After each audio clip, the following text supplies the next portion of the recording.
till the ranking member gets here.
The Committee on Homeland Security will come to order.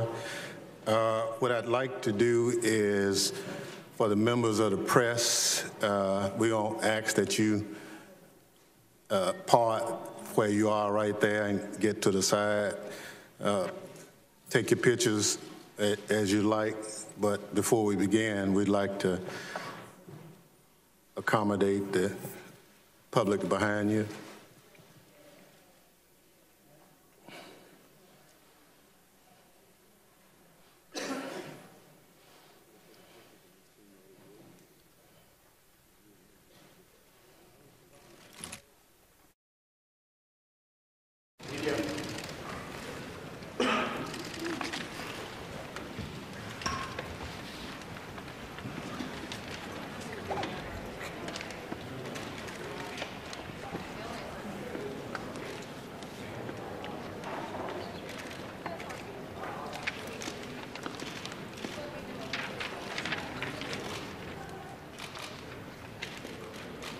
Okay, those press folk who are where you are, we're going to ask that you get to the side.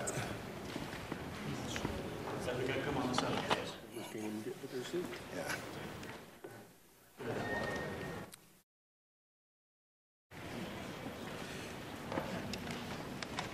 The committee is meeting today to receive testimony on the way forward on border security.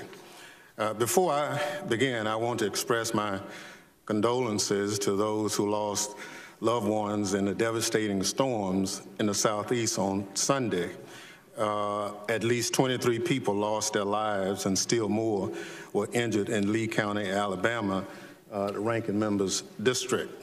I'd like to speak for the members of the committee and say that our thoughts and prayers are with you and all your constituents at this difficult time. In addition, I'd like to express our sympathies to Congressman Katko in the loss of his father last week. A lot of us have been there. It's a difficult time, but know that we're all in support of you. Turning to today's hearing, I note it was been nearly a year since the Secretary of Homeland Security testified before this committee, as well as a number of members of this committee are meeting you for the first time. A great deal has happened in that time. The Department of Homeland Security separated thousands of children from their parents at the border. 2 small children died in the department's custody. The president shut down the federal government over demands for more taxpayer money for a border wall. And most recently, the president declared a non-existent emergency at the border because Congress would not capitulate to his funding demands. Clearly, oversight of the Trump administration's border policy is long overdue.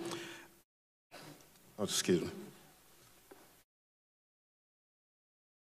Under my chairmanship, the days of lax oversight of the department by this committee are over. With the hope of informing our hearing discussion on January 4th, 2019, I wrote to Secretary Nielsen asking for documents related to the border wall, the department's interference with asylum seekers at ports of entry, separation of families at the border, and treatment of children in their custody. More than 2 months later, the committee has only received a handful of the requested documents. This is unacceptable. The committee needs this information for its oversight, and the department's failure to provide it raises further questions about this administration's credibility. Let me be clear, I'm prepared to use the tools at the committee's disposal to obtain the information if the Secretary fails to comply. Today, we will look at what the administration has said and done about border security and line it up against the facts.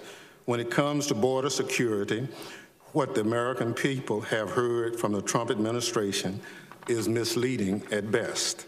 The Secretary has said the administration had no policy to separate children from their parents, but internal memoranda makes clear she was aware the administration's policy would require families to be separated. No amount of verbal gymnastics will change that she knew the Trump administration was implementing a policy to separate families at the border. To make matters worse, the administration bungled implementation of a cruel plan, losing track of children and even deporting parents to Central America without their children. The department also began limiting lawful asylum seekers presenting themselves at ports of entry, driving desperate families into more remote parts of the border and overwhelming border personnel and resources in those areas. Tragically, 2 young children died when they became ill in custody. Shortly thereafter, the president shut down the government and declared a border emergency, an emergency that does not exist, to get more funding for a wall. The president himself admitted there's no emergency, even as he was announcing his declaration saying, "I didn't need to do this, I just want to do it faster." The president wants to build a wall so there is something to point to or have his picture taken in front of to convince the American people he has border security figured out. Real border security cannot be achieved by building a wall on the southern border, blocking asylum seekers, or separating children from their parents. These things are simplistic solutions that may have political appeal for some, but offer little security value, if any. Indeed, focusing on the southern border to the exclusion of threats elsewhere undermines Homeland Security. Today, the Secretary can choose whether to be complicit in this administration's misinformation campaign, or she can correct the record and start a serious discussion about the way forward on border security.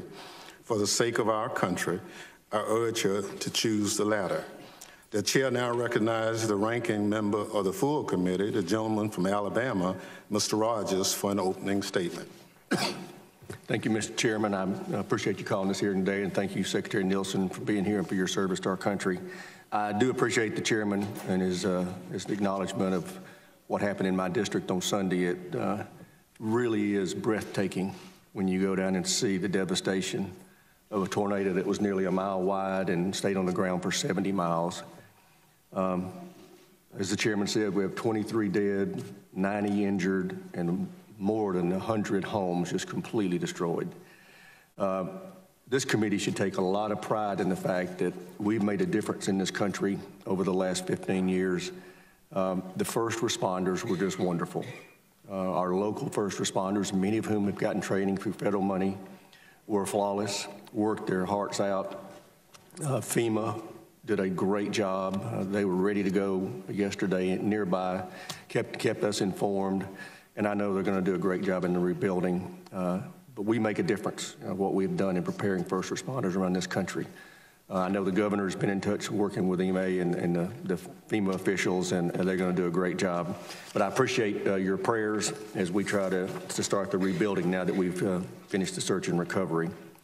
With that, thank you, Secretary Nielsen, for everything your department's doing to assist the citizens of Alabama's 3rd Congressional District. This hearing comes at an important moment there is a growing crisis at our southwest border. First, changing demographics have created extraordinary challenges for our Border Patrol. In the past, most illegal border crossers were young Mexican men, and our laws allowed us to swiftly return them back to Mexico. Today, we're seeing massive rise in the number of families and unaccompanied children from Central America and beyond. Human smugglers are exploiting the loopholes in our laws and taking advantage of our broken immigration system.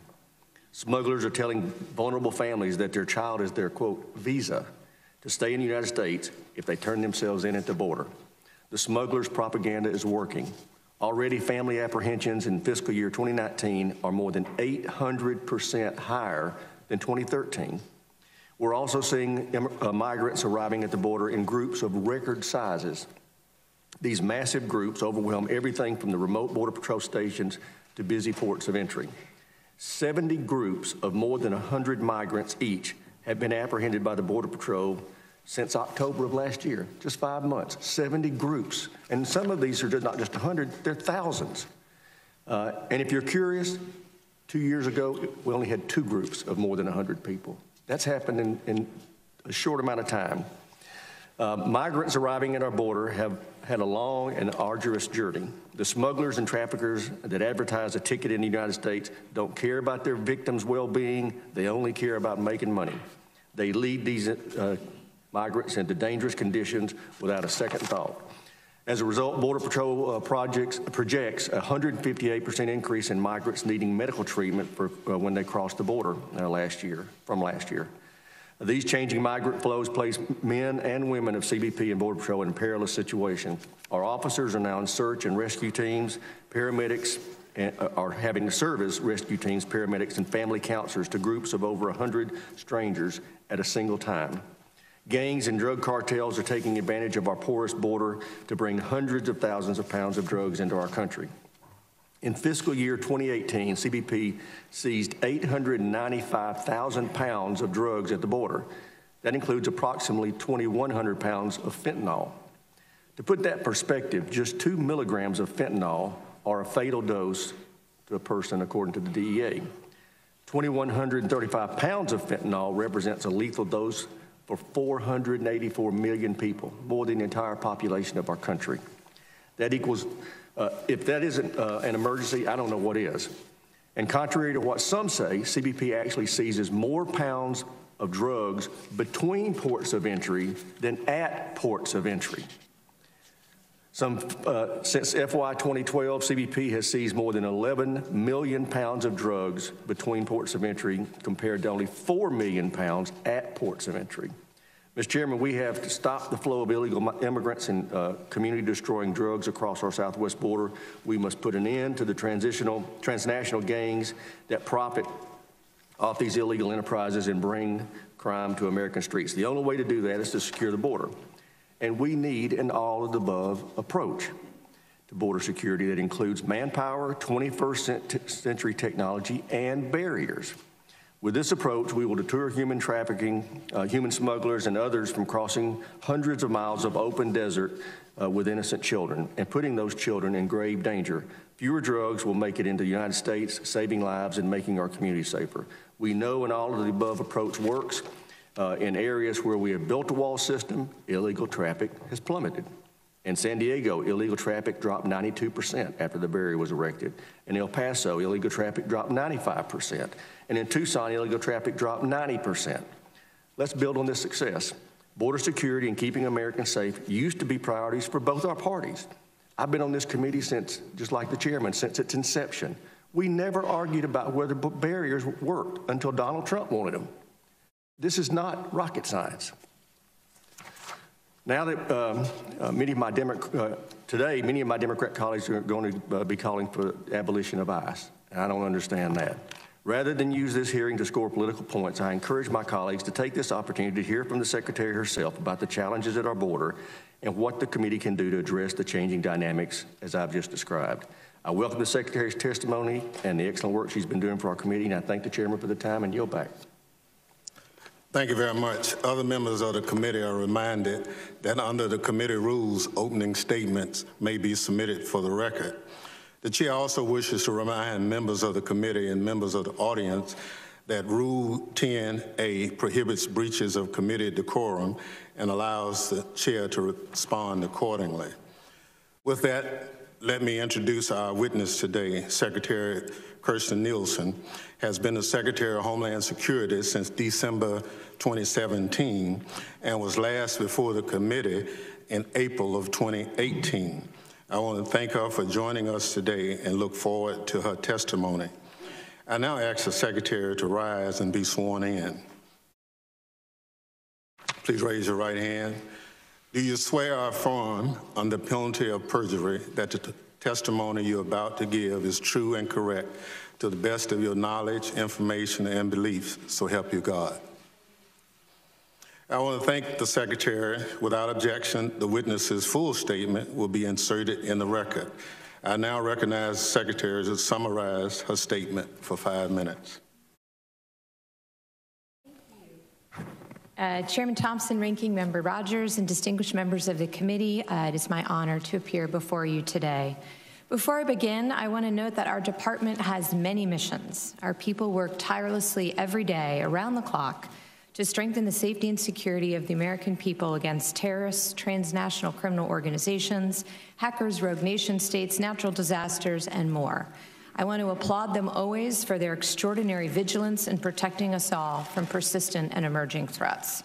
But today I want to focus on one core mission in particular, our duty to secure our borders. This is one of the highest priorities of our President, this administration, and my department. Indeed, it is among the most fundamental responsibilities of any sovereign nation. I want to start by stressing that our country remains a beacon of hope, freedom, and opportunity to the world. We welcome more immigrants, temporary workers, and foreign travelers every year than any other nation on earth. Each year, more than 1 million people become lawful permanent residents of the United States.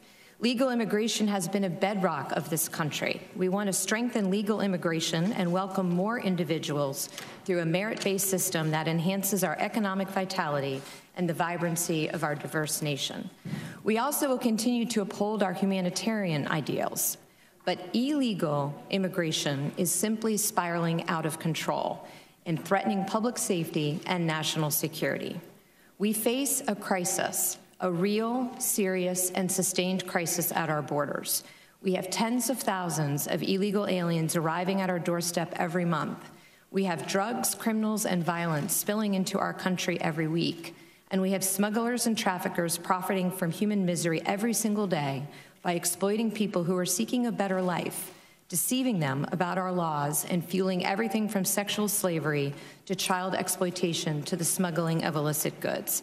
Make no mistake, this chain of human misery is getting worse. Yesterday, we announced that the numbers of apprehension at our southern border have spiked again, substantially. Since late last year, we have been seeing 50,000 to 60,000 migrants arrive at our southern border each month. But in February, we saw a 30% jump over the previous month, with agents apprehending or encountering nearly 75,000 aliens. This is an 80% increase over the same time last year. And I can report today that CBP is forecasting the problem will get even worse this spring as the weather warms up. The projections are dire. The agency is now on track to apprehend more migrants crossing illegally in the first 6 months of this fiscal year than the entirety of FY17. And at the current pace, we are on track to encounter close to 1 million illegal aliens at our southern border this year. Our capacity is already severely restrained, but these increases will overwhelm the system entirely. This is not a manufactured crisis. This is truly an emergency. What's different about the current migrant flows, and this is important, is not just how many people are coming, but who is arriving. Historically, illegal aliens crossing into the United States were predominantly single adult males from Mexico with no legal right to stay, and who we could quickly detain and remove within 48 hours. But in recent years, we have seen the numbers of vulnerable populations, children and families, skyrocket. Over 60% of the current flow are family units and unaccompanied alien children, and 60% are non-Mexican. Because of outdated laws, misguided court decisions, and a massive backlog of cases, we are often forced to release these groups into the United States. and we have virtually no hope of removing them in the future. And importantly, our ability to help those truly in need is severely limited. The vast majority of these individuals are from Central America. While many of them initially claim asylum and are led into the United States, only 1 in 10 are ultimately granted asylum by an immigration judge. Unfortunately, when it comes time to remove the other 90%, they have often disappeared into the interior of our country. Smugglers and traffickers have caught on, realizing that the outdated laws, lack of resources, and bad court decisions effectively give them a free ticket into America. Information about the weaknesses in our system have spread quickly in Central America. In fact, they are advertised. And our booming economy under President Trump has made the dangerous journey even more attractive to migrants. As a result, the flow of families and children has become a flood. In the past 5 years, we have seen a 620% increase in families, or those posing as families, apprehended at the border. This last fiscal year was the highest on record. And of great concern to me is that the children are being used as pawns to get into our country. We have encountered recycling rings where innocent young people are used multiple times to help aliens gain illegal entry. As a nation, we simply cannot stand for this. We must fix the system. Today's migrant flows have created a humanitarian catastrophe. In one study, more than 30% of women reported sexual assault along the way, and 70% of all migrants reported experiencing violence. Smugglers and traffickers are forcing migrants into inhumane conditions, demanding extraordinary sums of money and putting their lives in danger. And vulnerable populations, especially children, are coming into DHS sicker than ever before. This is also a public safety and national security crisis. TCOs are using the situation to line their pockets, fueling a rise in other illegal activity and the spread of violent crime into our country. Gang members are smuggling new recruits into the United States, with CBP recording a 50% spike over the last fiscal year of the number of gang members apprehended at the southern border alone. And DHS personnel are grappling daily with the movement of drugs, illicit goods, and unknown threat actors coming across the borders. So what are we doing about this? At the President's direction, we are confronting it head-on in many ways. Let me try to quickly summarize. We've championed a border wall system, which includes infrastructure, technology, and additional personnel. We've implemented virtually every measure within our authority to end catch and release, to keep aliens with no legal right to stay from being released into our country. We've worked with the Pentagon to deploy troops to the southern border, which has helped us achieve tens of thousands of apprehensions and turnbacks of illegal aliens. We've dramatically increased referrals for prosecutions of single adults illegally crossing the border from 12% at the start of the administration to nearly 50% today. We have worked tirelessly with the Northern Triangle countries. I myself can attest to the many trips that I've made and the conversations and negotiations I've had to deal with the root causes of migration and to address the challenges at the source. I talk to my counterparts in Central America almost weekly. I travel down there regularly, and this month I'm happy to report that we expect to sign a historic regional compact, the first ever, with those countries, to counter irregular migration, human smuggling, trafficking, and the formation of caravans. This is something I've been pursuing for years, and it will have a real effect on this crisis. We've stepped up efforts to protect women and children from being abused, kidnapped, sexually assaulted, and exploited upon the dangerous journey, and we're doing more to dismantle TCOs, including through concerted interagency action and deeper foreign partnerships. We've intensified operations to seize illicit drugs, especially opioids, as they are smuggled into the U.S., including through the deployment of new technology. We're putting in place important measures to reduce asylum fraud so we can better help those who are truly fleeing persecution. This includes having certain individuals wait in Mexico until their claims are processed and where they are afforded humanitarian protection to ensure that the flow is safe and orderly. But it's simply still not enough. We need Congress to act so that we can take operational control of the border, as Congress directed us in law to do, to protect vulnerable populations, to reduce the life-ending flow of drugs into America, and to confront the scourge of human trafficking.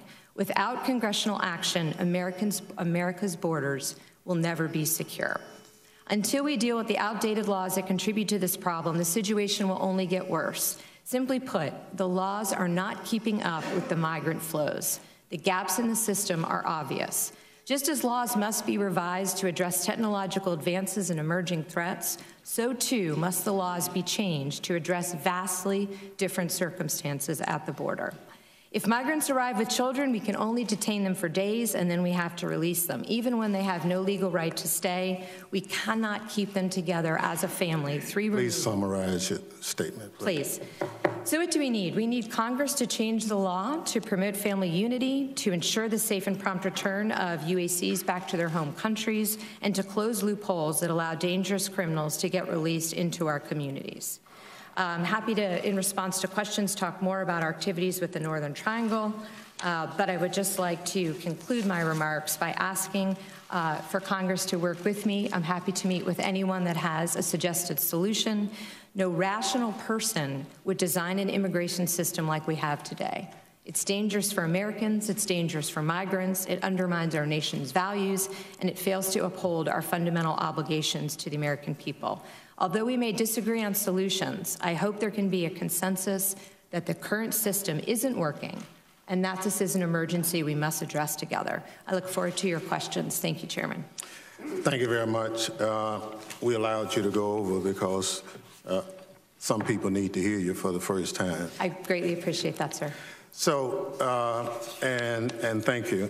As I said in my opening statements, Madam Secretary, we've sent requests for a number of information to you, and we've not gotten the information back. Can you commit to this committee to get that information back? Apologies. Yes, sir.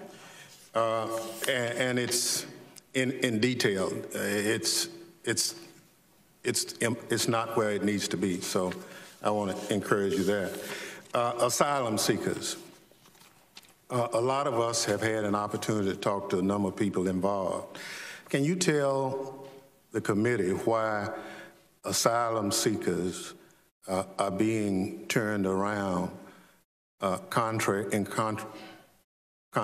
to law? Sir, all asylum seekers have the opportunity to present their case. We're not turning anybody around. What we are doing is exercising statutory authority that enables us to, in conjunction with Mexico, to return to Mexico migrants who have arrived from that country to await their processing.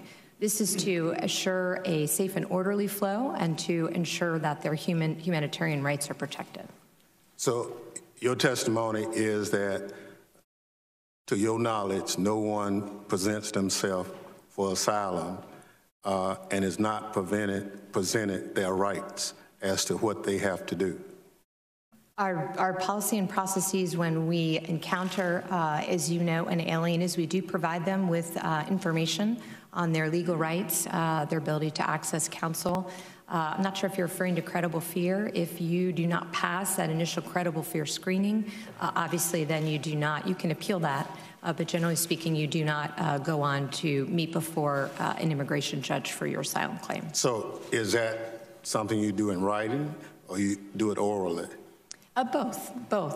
They are presented with information in writing, and then we also, of course, advise them orally. Can you present this committee with the written direction that asylum seekers receive from your department when they present themselves? Yes. The other situation is the president made a comment that he really didn't need to do the emergency declaration. He just wanted to do it faster.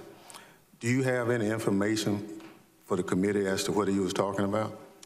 My conversations, of course, with the president, generally speaking, are protected under privilege. But what I would say is his explanation in general and public has been that he hoped Congress would act, that it didn't have to come to issuing an emergency declaration if Congress had met his request to fund the resources that CBP has requested. To your knowledge, are you aware of family members who've been separated from their children and deported back to a country without their children? Yes, sir. Can you provide this committee with a list of those individuals? I'm happy to do that with the one caveat that, as you know, that's part of ongoing litigation in Miss L, and as long as there's no privacy concerns from the court, of course, we're happy to provide that. A lot of the information is in the Miss L court with respect to each migrant. I would also just note that, consistent with longstanding practice in the law, before we deport any alien after they have gone through the process and receive a final order of removal, we do ask them if they would like to take their children with them. At that same time, their consulate or embassy, for purposes of issuing them travel papers, also asks them, would you like to be removed with your children as you're removed? As part of Miss L, the judge also asked us to go back and ask the parents again in conjunction with the ACLU, which we did. So there was no parent who has been deported, to my knowledge, without multiple opportunities to take their children with them. So is this with counsel present? I'm sorry? Is this with their attorney present? I can't speak to every case with that, sir. So they have the right to a counsel, as you know, but the United States government does not pay for that pursuant to the law. So explain how one would acquire counsel if they don't know it. We give them lists of available resources, legal resources in the area. We work closely with the NGOs to ensure that they understand the options for that. And then certainly when they work with the consulates and embassies as part of that removal process to receive the travel authorization, the embassies and consulates also provide them with information and ability to access counsel. Some of us have had an opportunity to see some of the enhanced barriers being placed on ports of entry. We tried to find a policy directive that said we should close lanes and put barriers on those lanes, concrete barriers and barbed wire. Are you familiar with any such policy? The general direction for the safety of the migrants and the officers who work at the ports of entry is to ensure a controlled environment, particularly after we saw the violence from one of the caravans in the fall. Many of the local border chiefs, the OFO officers at the ports determined what was needed to ensure that there was safety and security at the port. So that's for the migrants, that's for the officers. So generally speaking, that was done on a case-by-case situation with the overall direction to ensure the integrity and safety of that area. So there's no written policy? It's not a policy, sir, per se, but the direction is clear to protect officers and migrants and ensure a safe and orderly flow. To do that, we have to make sure that the migrants go through the designated area. So the enhancements to the port of entry was to disable them from at their own risk, which we have seen many times, run across lanes of traffic or try to go around a port of entry. Thank you. Chair now recognizes the ranking member. Thank you, Mr. Chairman. I want to follow up on something you referenced in your opening statement and then the chairman probed you on to more fully understand this asylum seeker circumstance. You made reference in your statement that for many of, well, first of all, that 90% of the asylum seekers are denied when they actually finally have their hearing. The other, and those 90% generally have already blended into the society. We can't get rid of them. If we know only 10% are going to be improved based on history, I just don't understand why we're letting people in while they wait on their hearing. You made reference in your statement that many of them are allowed to stay in Mexico until their hearing date. My question is, why aren't all of them required to stay in Mexico until their hearing date? So that way we can monitor them while they're here for their hearing, and if they're approved, they stay. If they can't, they go back to Mexico. Is that because of a statutory reason, or why? It's actually more based around, we're trying to do this in a very reasoned way. So we are expanding that program across the border. We work and notify the Mexicans as we do that. You have seen statements made by their secretary, their equivalent to Secretary Pompeo and my equivalent, that they are determined to protect the humanitarian rights. So we do it in conjunction with them. As we expand the program, we're doing it in a very systematic way. But the goal is to expand that across the border. So you are trying to get to the point to where Yes. only people can get in for their hearing at the time of their hearing? Yes. Excellent. What can we help you with to make that happen more rapidly? So we have all of the authority we need from the underlying INA statute. What we are looking for is additional requests, if any, that we need to come back to you with. This requires some new things. For example, transportation from the ports to the courts. So when we have the court date, we will go back to the port to pick up the migrant, take he or she to the court. That is not a transportation need we've had in the past. So that's just one example, but we are looking through to see if we can fund those as we expand the program with our current resources. If not, we would come back with a request. My understanding is that the Mexican government has made available asylum to all asylum seekers who have been coming from south of Mexico into the country trying to get to the United States. Is that accurate? My understanding is they have offered both asylum to the vast majority, if not all, of the migrants, but they have also offered work permits. So if somebody is fleeing Venezuela or Honduras because of their concerns over safety, and they get into Mexico, by the time they get to Mexico's northern border to come into our country, there is no danger to them and their safety. My plea to anybody that chooses to take this journey is to please seek protection as soon in the journey as possible. It's an extraordinarily dangerous journey. So my advice to migrants throughout the region is please accept protection as soon as possible. Okay. I'd like to give you some time. You made reference to the Northern Triangle that you, in your opening statement, that you'd like to talk more about it. Would you tell us what you had in mind? Sure. So beginning about 9 months ago, I had traveled to the region many times between the border and the Northern Triangle in Mexico. I've been there about 25 times and have had multiple discussions with my partners in the Northern Triangle. What we're working on together are ways to dismantle transnational criminal organizations, to identify the criminals who are preying on the vulnerable populations, to work with international organizations such as UNHCR to increase asylum capacity in the region, to make sure that we're sharing information so we understand who is in the flow. That latter relates to the increases in special interest aliens that are in the flow, and to make sure that we can keep families together. So how can we design a system that begins at the start to make sure that migrants are protected and they don't need to take this dangerous journey? Great. Do you know how much the smugglers charge people to get across the border generally? So it varies. Our estimates, and then most recently as last week, what we heard from Mexican counterparts is about $6,000 a migrant. It's more for families. To your knowledge, do they coach the migrants as to what to say when they get to the border to be able to get in? We have seen instances, absolutely, throughout the region where they are provided information on pieces of paper.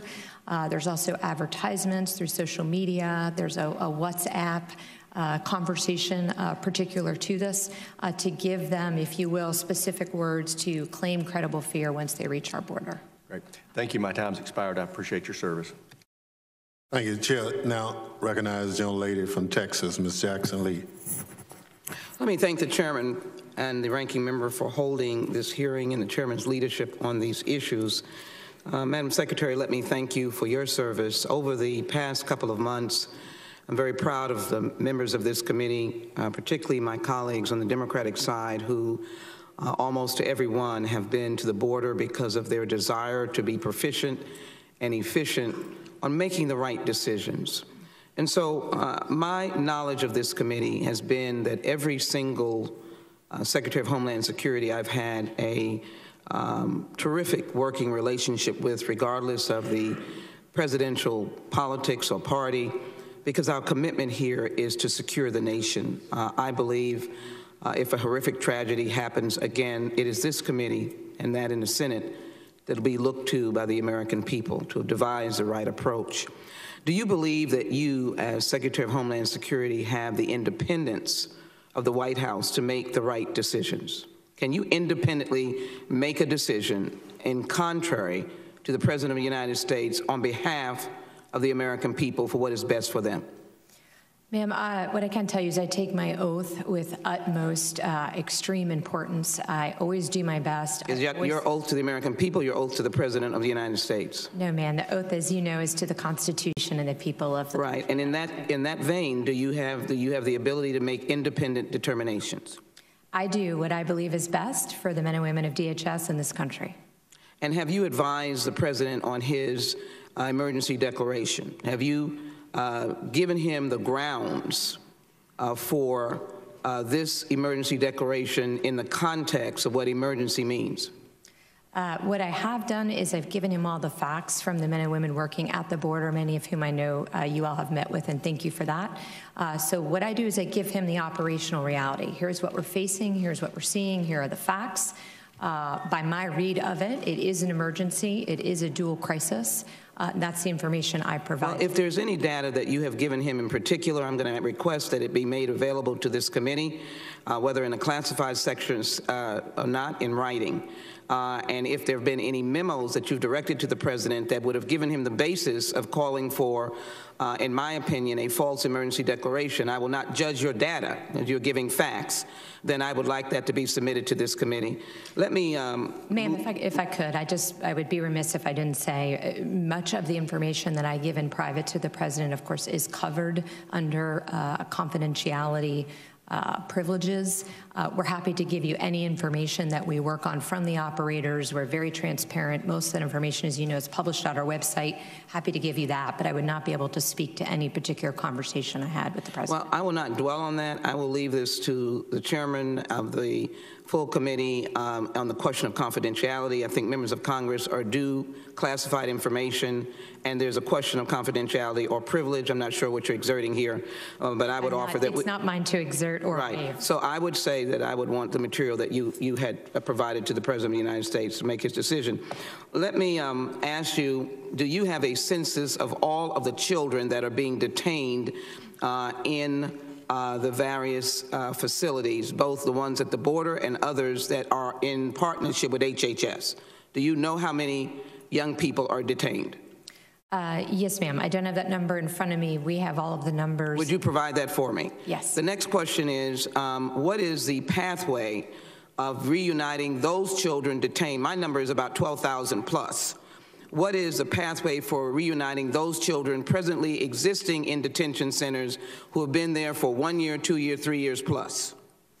The best data that we have is the data that's been approved from the Miss L case, and I believe you all have access to that. I don't want to take up time unless you'd like me to in reading it, but it walks through how many children remain in the custody. But can you give me a number for the record?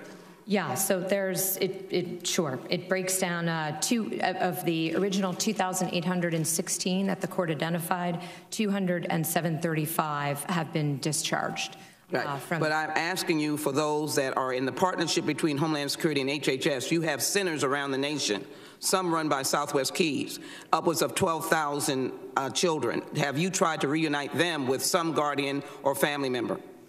Yes, so HHS, as you know, under TVPRA, is required to find a sponsor for the child. That's what they do, so that is part of... That is a program that I designed, and I believe that it should be in cooperation, and I'm going to ask you on the record, not to give the answer now, but I need to know the numbers and how many are being reunited, because ICE is represented that they are stopping those families from being reunited.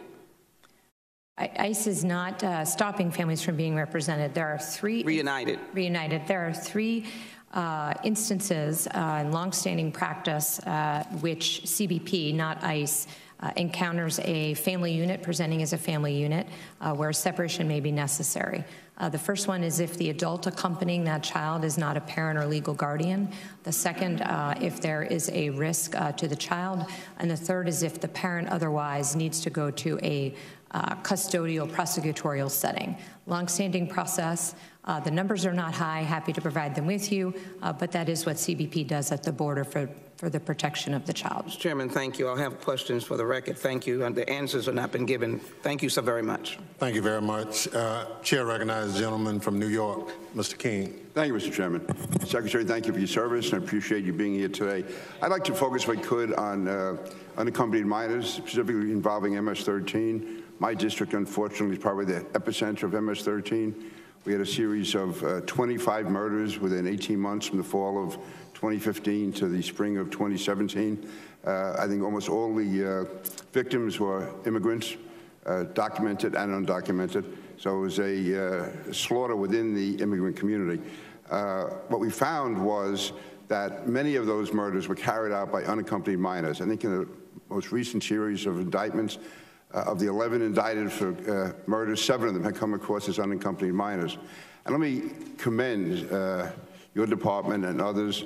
Since April of 2017, there have been no murders. There were 25 in the previous 18 months, none in Suffolk County since then, and I commend you for that. HSI has done an outstanding job. FBI, Justice Department working in conjunction with the Suffolk and Nassau County Police, so I thank you for that. But what was found at the time was that these minors coming across, a number of them were actually sent by MS-13, or if they weren't sent by MS-13, the families that volunteered to take them in from HHS were either supporters of MS-13 or had relatives back in Central America whose lives are being threatened if they did not take them in. And then they went into the schools, and in certain schools, there are actually areas of the school that were taken over by MS-13 young people. And again, as I said, a large number of those murders were carried out by MS-13. What the police said at the time was they were concerned that there was no vetting when these unaccompanied minors, I know they get turned over to HHS, so this is maybe more of an HHS issue than yours, but again, as to whether or not they had any MS-13 connections, nor was there any vetting of the families who were volunteering to take them, nor were the local police notified when these unaccompanied minors were coming into these school districts, and the school district had no choice but to take them. So I ask you now, is there increased vetting as to knowing whether or not these unaccompanied minors have any MS-13 connections, whether or not the families volunteering to take them have MS-13 connections, and are local law enforcement notified when these unaccompanied minors come into their districts? Thank you. Let me take them bite sizes. Yeah. We do now do background checks. One of the things I was very concerned about when I came in as secretary is that we were not doing enough to protect children, to ensure that the adult coming to pick them up out of HHS care did not pose them a threat. And certainly one of the threats that could be posed would be if that adult was part of MS-13. We now do background checks. HHS uses the information on that background check to determine the suitability of the sponsor before they release the child. I'm not aware, and I'm happy to get back to you for the record, I'm not aware if HHS consistently tells communities where UACs are placed and if there is a concern that the UAC might have gang ties. I'm not aware of that, but I'm happy to get you that information from HHS. On the front end, when we encounter UACs, certainly if we believe they are a risk in any way, the brief time that we have them before we transfer them to HHS, we will separate them out from the other population of children for the safety of the other children. But other than that, we do not have a systematic way to ask UACs or look into their background while they're in our custody. Do you feel there's enough cooperation between DHS and HHS? We do work very closely together day to day. We share the modeling, the projections, what children are coming in, what children they're releasing. It does, in my opinion, need to be a bit stronger with respect to ensuring that the sponsors do not pose a threat. Okay. Thank you, Secretary. And again, thank you for your efforts. It's been, again, that drop-off of murders has been phenomenal, from 25 to 0. So thank you very much. Thank you. Chair now recognizes the gentleman from Rhode Island, Mr. Langevin. Thank you, Mr. Chairman. Madam Secretary, welcome. Thank you for being here today. Let me establish from the outset that we all want stronger border security.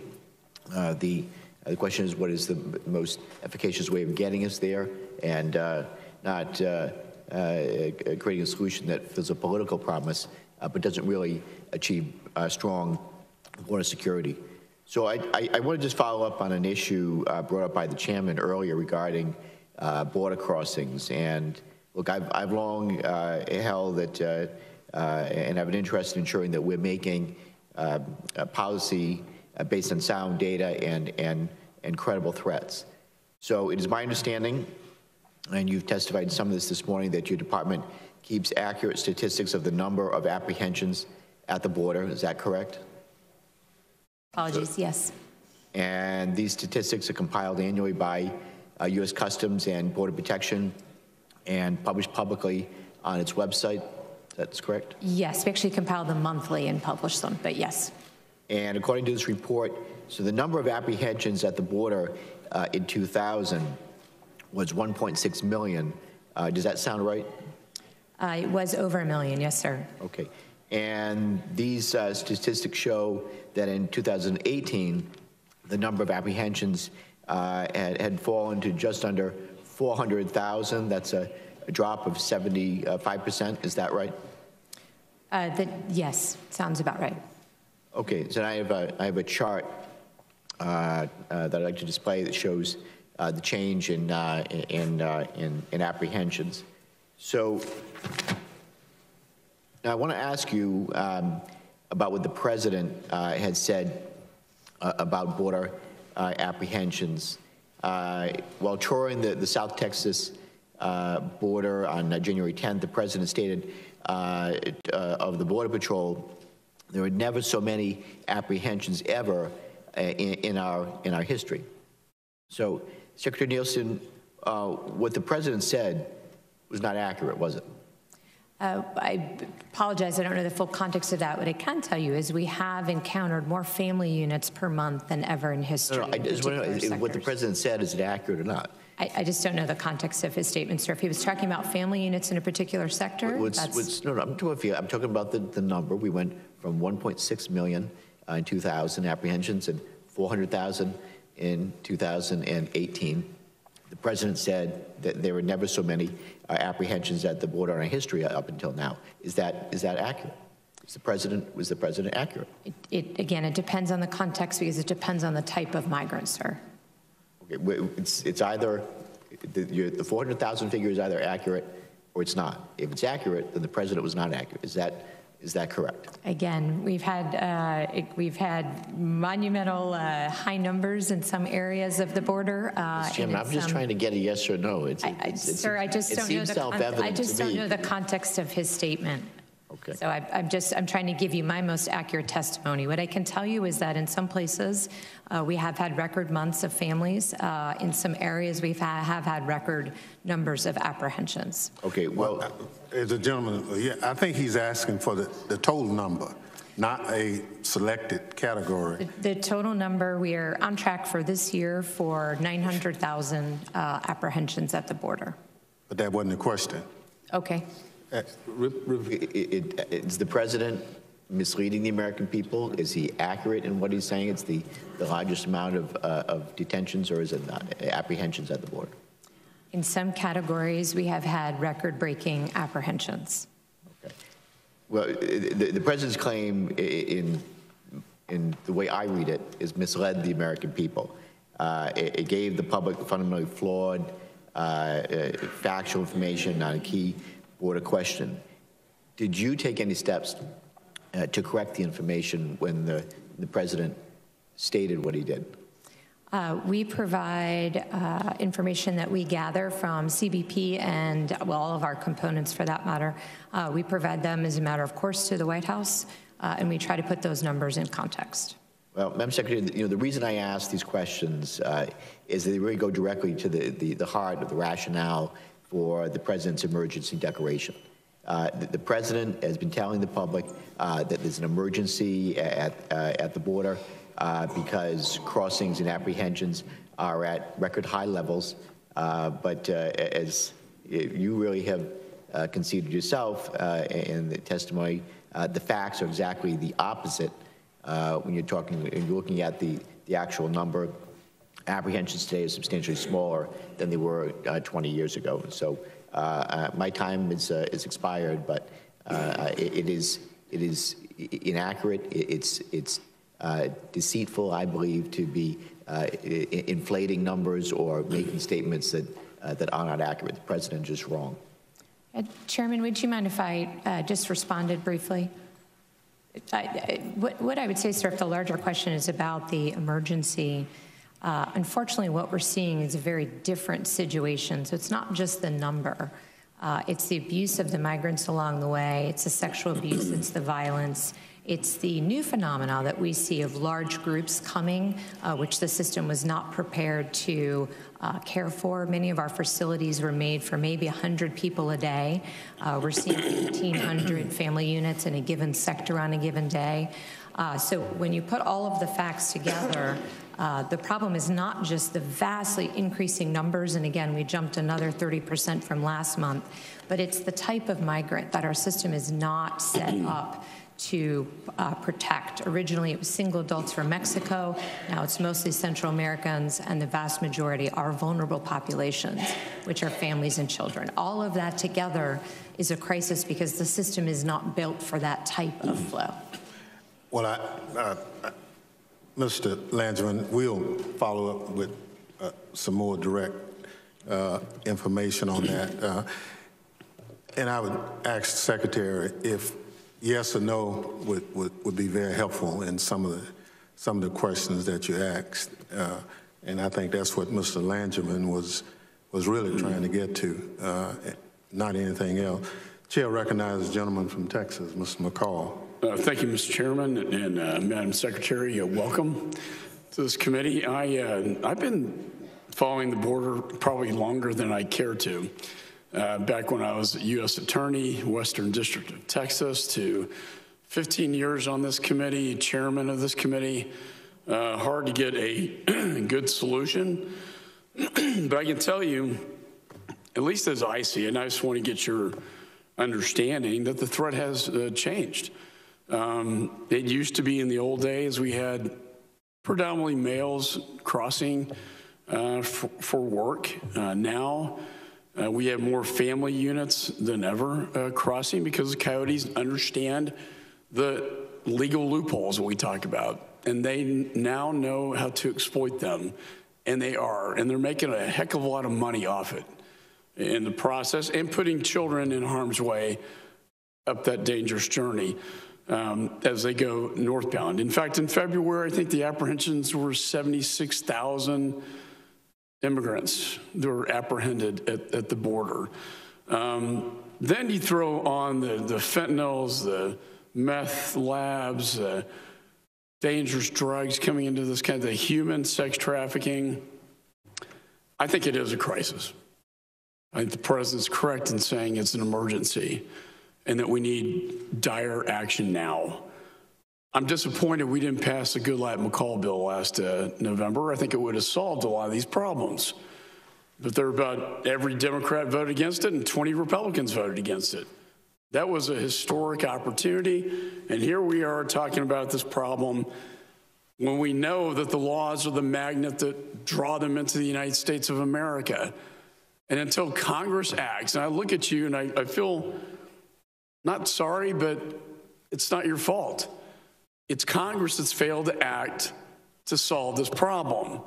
And until Congress acts to solve the problem, we're going to continue to have this constant problem on our border. I think the president's doing everything he can in a creative way as well to get security down there that I think is very important. But I want to also talk about root causes. You talk about the Northern Triangle. You spend a lot of time down there. I'm going down with put my Foreign Affairs hat on. The chairman of the Foreign Affairs Committee and I are going down to Colombia, to Venezuela. You have 3 million migrants coming out of Venezuela into Colombia, and they're probably going to start heading up north.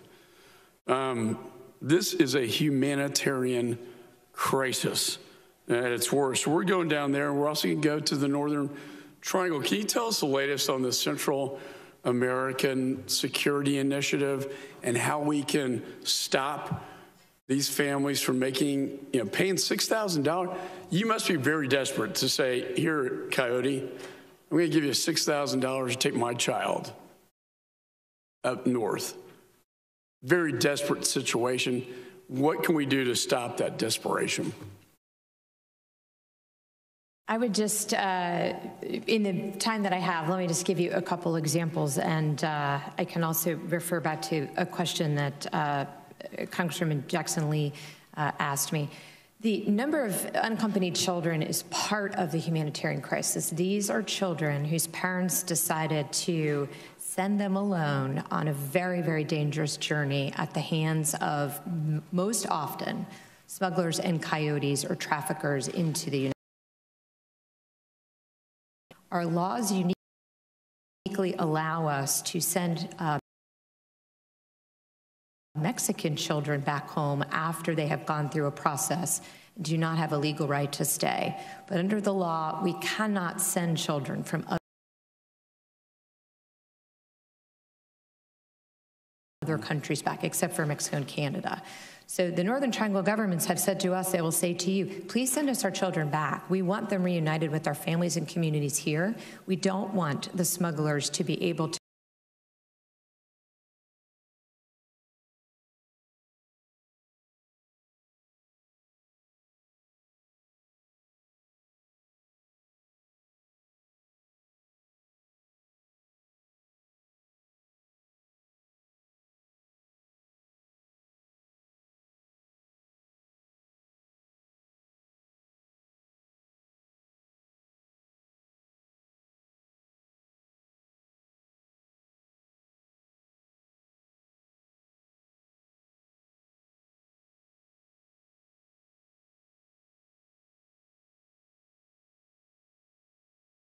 convince parents to send their children on this perilous journey where they are absolutely families with children.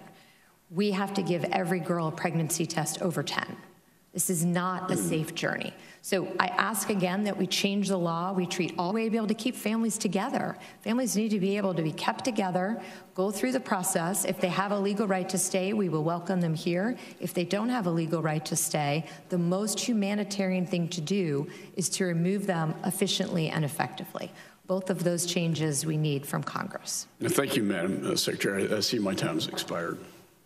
Thank you very much. Chair now recognizes the gentlelady from New York, Ms. Rice. Thank you, Mr. Chairman.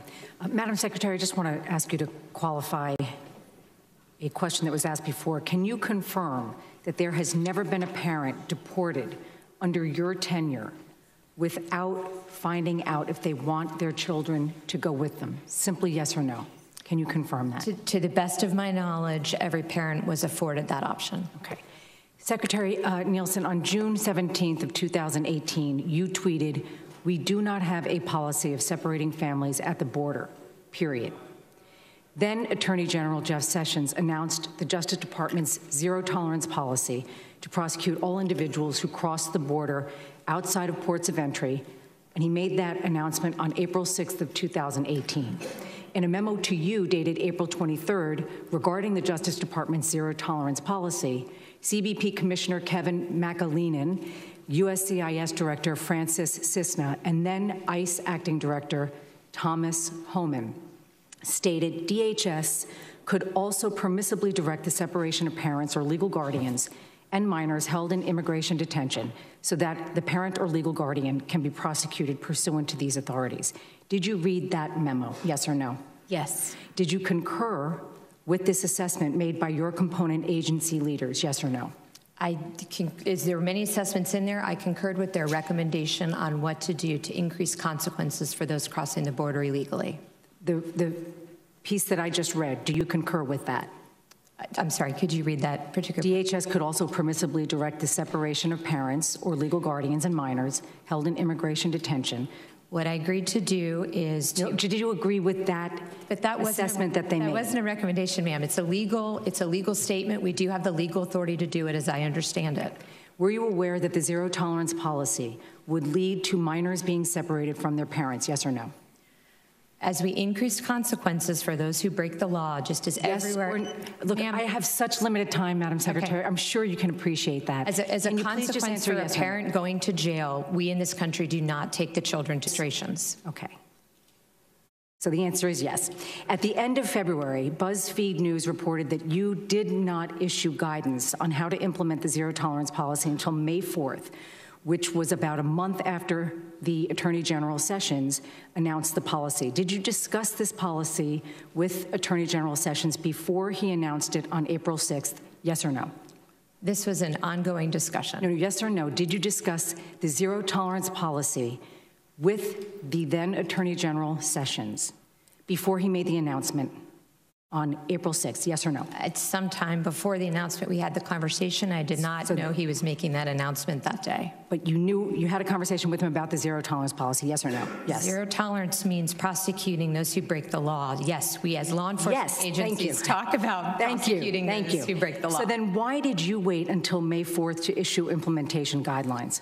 Because we wanted to work within the department to ensure we could do it in a appropriately safe way with compassion. As you mentioned, the memo from my component heads came April 23rd. I then issued across the board.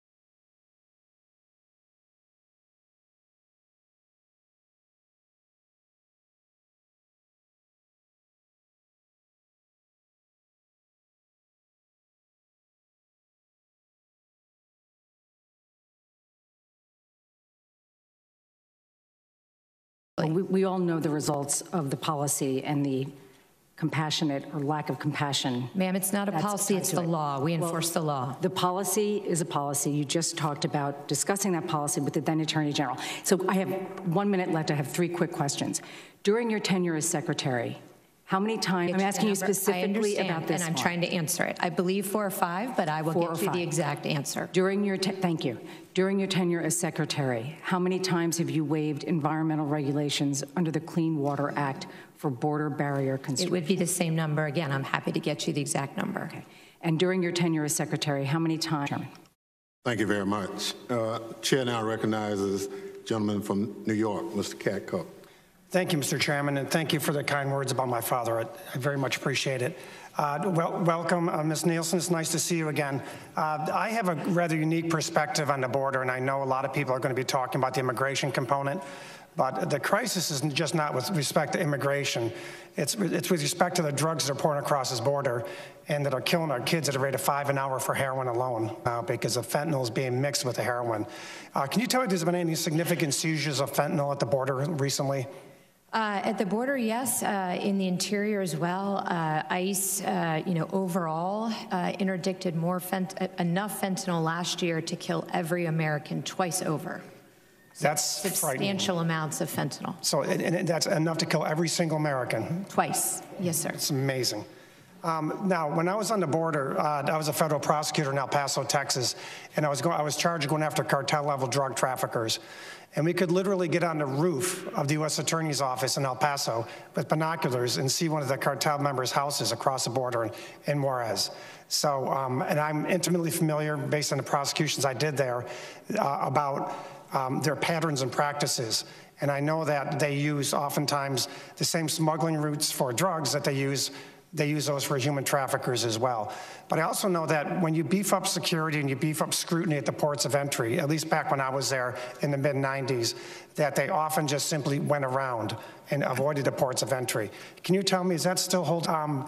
Is it important? Isn't it fair to say it's important that if you increase the scrutiny at the port of entry, which is absolutely critical, that you also need to beef up the other parts of the border with barriers where necessary and sensors and all the other things? It's not an either or. That's exactly right. That's my point. Yes. Okay. So I think it's incumbent when we have this discussion to understand that we all agree on both sides of the aisle that beefing up the ports of entry and the security and using the highest technologies we can there is critically important. I was always amazed at the ingenuity of the drug traffickers and secreting there. Can you tell me where some of the weak points are now that need barriers? Sure, particularly in the Rio Grande Valley, which is one of the areas that we will focus on with the new border funding. El Paso is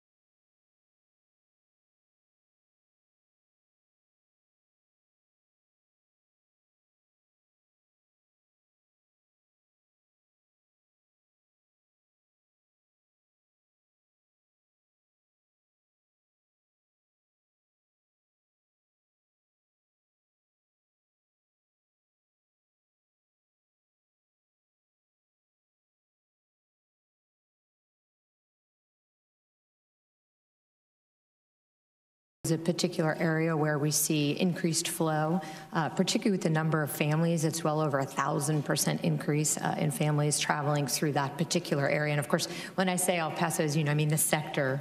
El Paso sector, I understand. Yes, sir, through the ports of entry. Violence are. Now, the barrier that's being contemplated, that's been a subject of much consternation over the last several months, it's not for the entire southern border, is it? No, sir. And how much are we really talking about? How many more additional miles of barrier are we talking about? At 700, a little more than 700. And is it fair to say that up until this administration, back to cybersecurity, which I'm the ranking member of that subcommittee right now, there's a bill that we're going to be submitting next week that suggests and asks that a cybersecurity and infrastructure advisory committee be created, similar to what we did with TSA and the ASAC committee. Are you familiar at all with that bill? And do you think that an advisory committee is necessary? So we're happy to work with you on that. We do have a critical infrastructure advisory council already, but we have been looking into whether we need something that can focus more specifically on cyber because it is a unique expertise, as you all know. So we're happy to continue to have our staff work with you on technical assistance. And Homeland Security, the better it's going to be. Yes, sir. I know it's not the particular topic today, but I will just say, as I have said before, the threat to cybersecurity is blinking red. It is absolutely one of, if not the highest threat that we've faced in the homeland. Thank you, Ms. Nielsen. I'll yield back, Mr. Chairman. Thank you. Chair now recognizes the gentleman from California, Mr. Correa. Thank you, Mr. Chairman, and thank you for holding this most important hearing. And Secretary Nielsen, thank you very much for being here as well, ma'am. I just wanted to very quickly follow up with some of the comments made from my colleague, learned colleague from New York, Mr. Katko. Ma'am, would you say, as you continue to squeeze the southern border, are we going to look, there's so much money in drugs now. Yes, sir. You just came back from the Northern Triangle, and you know that's causing all kinds of problems, is our U.S. dollars corrupting those systems in Central America. So as you continue to squeeze the southern border, would you say our seaports are also going to be susceptible as being areas of smuggling and possibly?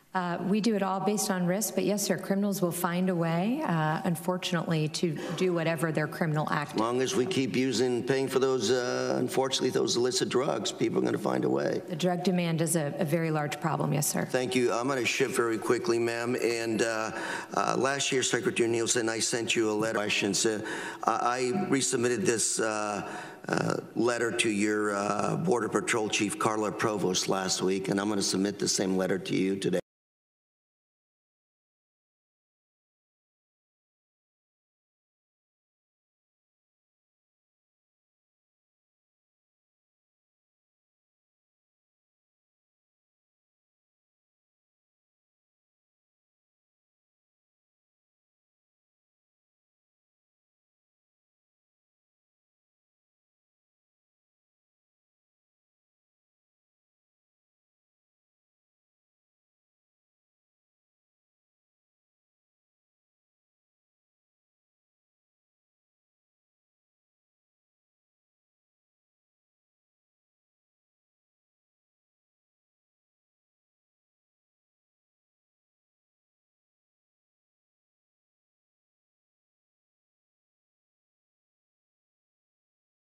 Subcommittee on TSA, put a resources where we really need to put a resources on stopping terrorists and focus. Fiscal year 2018, open source fiscal year 2018 data, open source. Only 6 suspects caught at the southern border, and I presume you continue to have the vast number being stopped at our airports. So I can't speak to the, as you can understand, I can't speak to the particular number of terrorists stopped at the southern border because that is classified, at least not in this setting. Correct. And I will look forward to working with you in a classified setting to address these issues. Would be happy to. Just real quickly for perspective, though, yes. What I would say is, you know, there's another category called special interest aliens, where those who've been identified as individuals who travel or have other aspects that are very similar to a terrorist. We do see increasing numbers of those coming throughout the system. But and let me say, I'm running out of time. Brazil, I know Brazil's very popular. Yes, sir. We do see it being exploited, unfortunately. The reason I ask this is because I want to do a deeper dive into some of these numbers to really put our resources where we really need caught at the southern border. And I presume you continue to have the vast number being stopped at our airports. So I can't speak to the, as you can understand, I can't speak to the particular number of terrorists stopped at the southern border because that is classified, at least not in this setting. Correct. And I will look forward to working with you in a classified setting. As individuals who travel or have other aspects that are very similar to a terrorist. We do see increasing numbers of those coming throughout the system. But and let me say, I'm running out of time and want to work with you on these issues. Understand. Again, deeper dive. But our TSA officers, I'm concerned because TSA, they have Honduras. Second caravan, about 5,000. 60% had actually been returned, and the rest has actually stayed in Mexico. And what I'm trying to say, if I'd make my factual points, if I had more time, is this is not a border issue. This is a regional refugee challenge. My colleague, Mr. McCall, talked about all the refugees from Venezuela to Colombia, but this is a refugee issue. Mexico, I understand, is holding a lot of those refugees and offering them, in your words, permits to stay, work permits.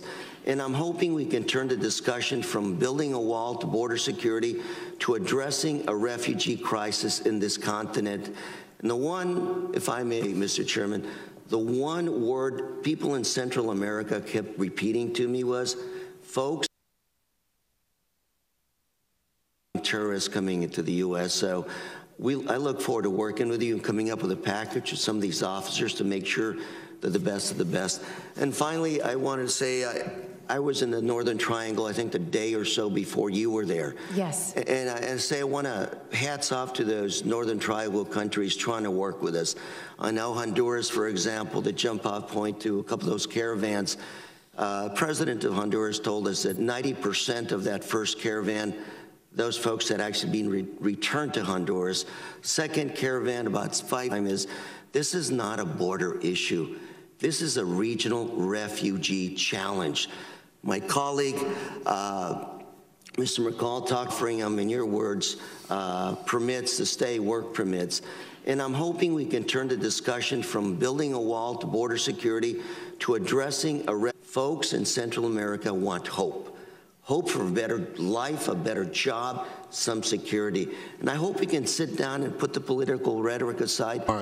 Chair now recognizes the gentleman from North Carolina, Mr. Walker. Thank you, Mr. Chairman. Thank you, Secretary Nielsen, for being here today. Secretary Nielsen, what is the volume of drugs that is coming through the southern border illegally? I don't have the exact figure at my fingertips, but it's going up, particularly cocaine, methamphetamines, and unfortunately fentanyl. Our numbers show since fiscal year 12 about 15 million pounds seized. Does that sound like that's in the ballpark? It does, but it sounds like it might not include the Coast Guard. Which would be a whole 15 other million issue. pounds. Would you say that's a crisis? 15 million pounds? Yes, sir. We talked about fentanyl a little bit earlier. Drugs so powerful that less than 5 pounds can kill over 1 million people. Our numbers show that almost 1,700 pounds in fiscal year 2018. Is that somewhere in the ballpark? Yes. Would that be a crisis to the DHS? It is, because it's an extraordinary danger to our communities, but it's also a danger to those who are inspecting packages. We've spent a lot of time on training. We had to do a lot of things differently, even for the dogs who were dying. Already the first 4 months of fiscal year 2019 that starts in October is 99,000. Now, have you had a chance to meet former DHS Secretary Jay Johnson? Yes. Okay. I wonder if he would also consider this a crisis, because since the previous administration, that number has increased 572%. My question, at what point does it become a crisis?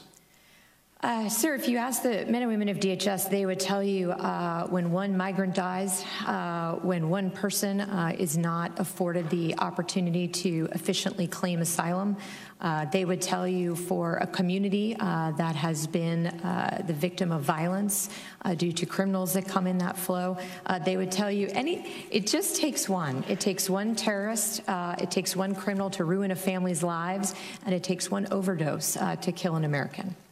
Did you have any idea of the level of how difficult and dangerous the issue was just a few years ago before you took the position, or has this been something that's been sort of a knowledge that you've ascertained since you've been in the position of Secretary?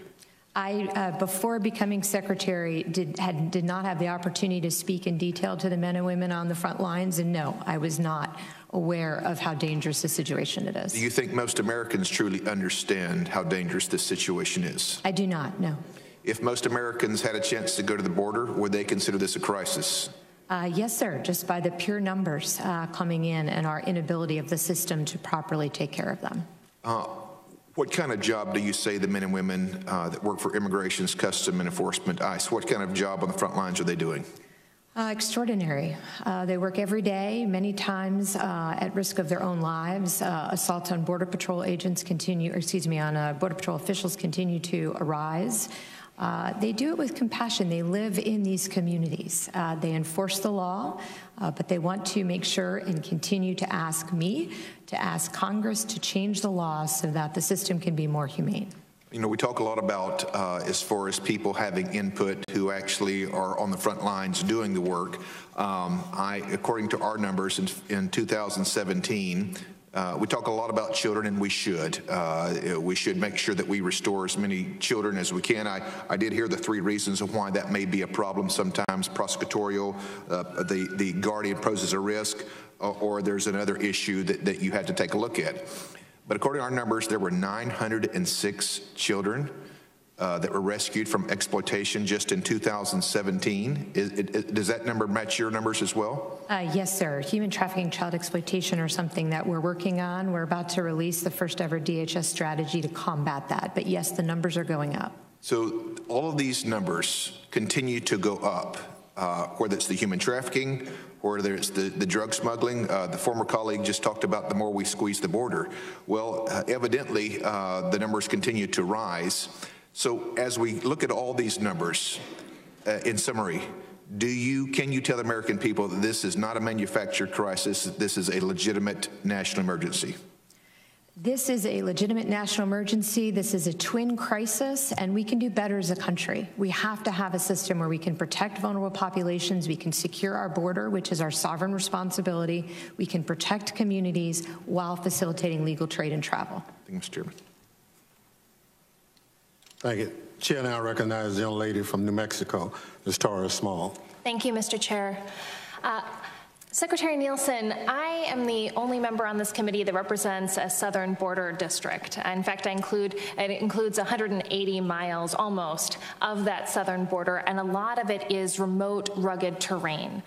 We've seen in recent months that my district has experienced more migrant families showing up between ports of entry, and such as the Boot Heel of New Mexico. As we've learned through the tragedy of 2 migrant children deaths under CBP custody, most of the CBP facilities near these rural areas aren't equipped to process large groups of migrants.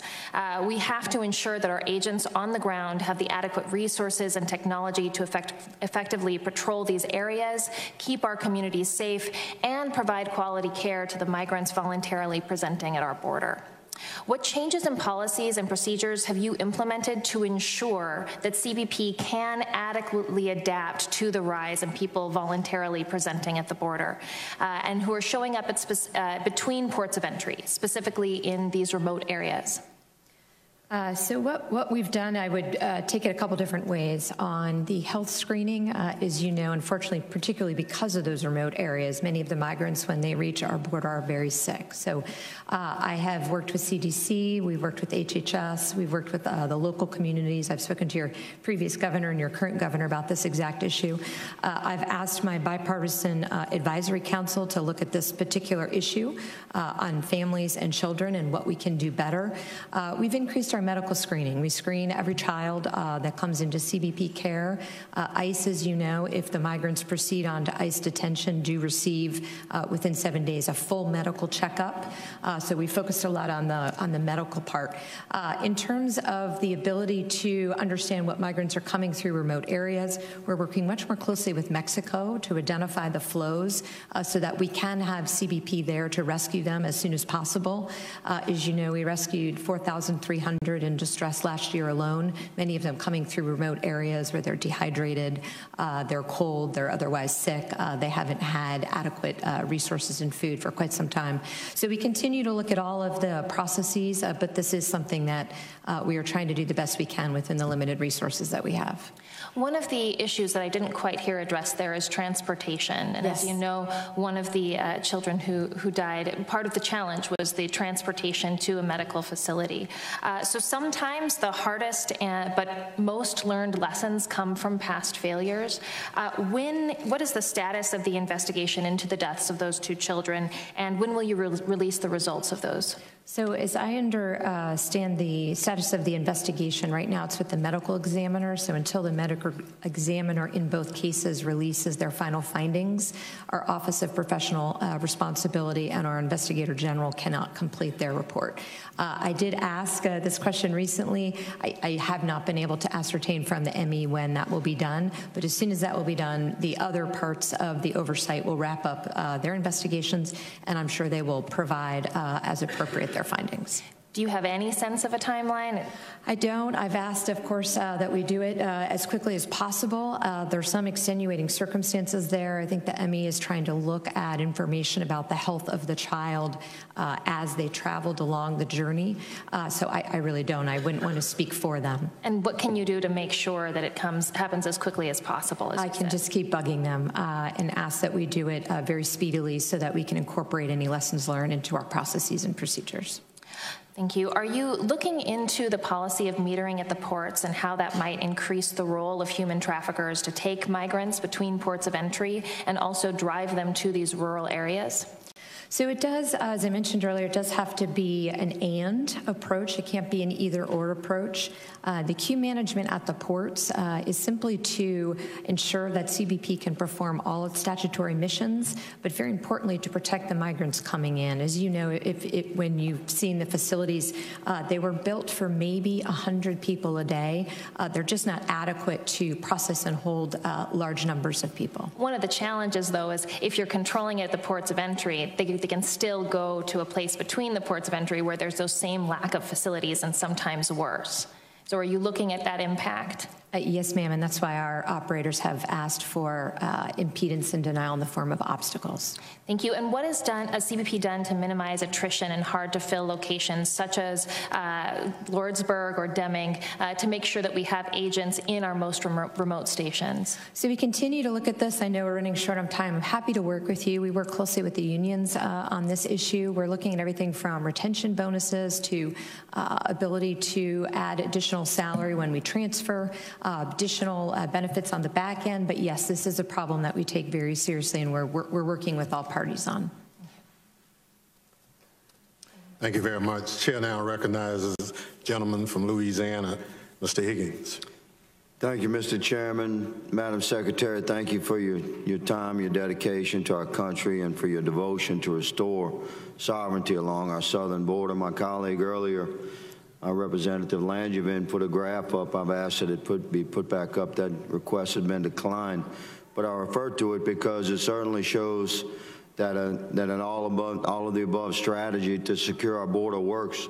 Since 2000, our colleague's graph showed a decrease in illegal apprehensions.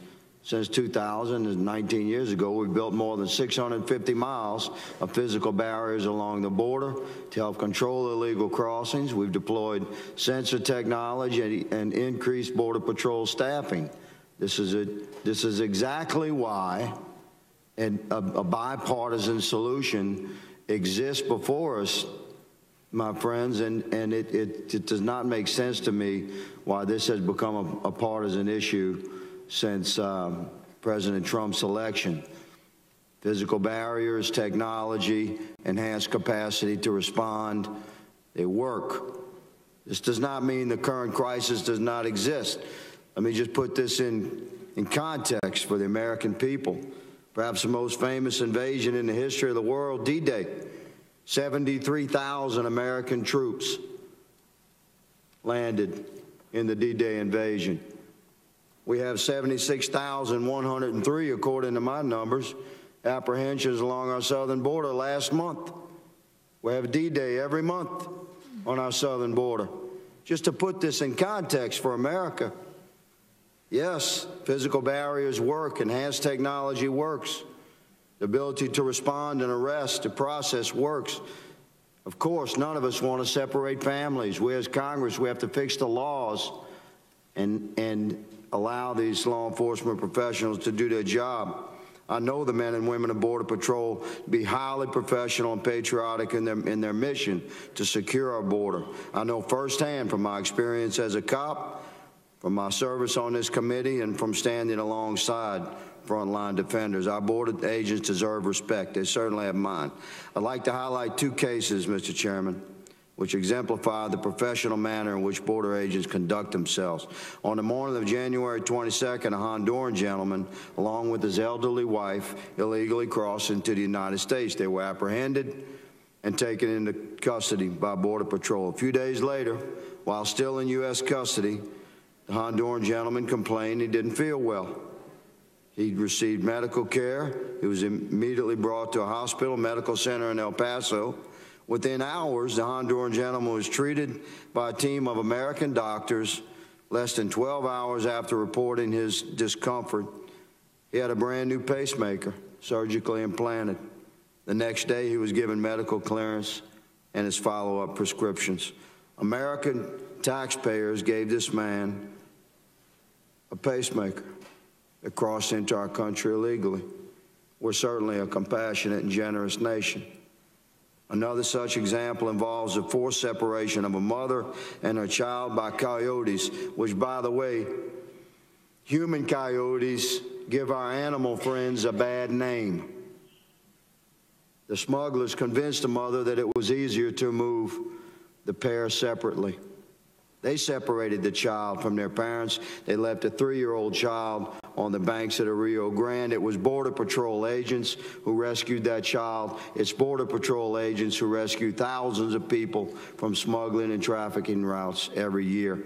The southwest border is arduous terrain, difficult, inhospitable terrain.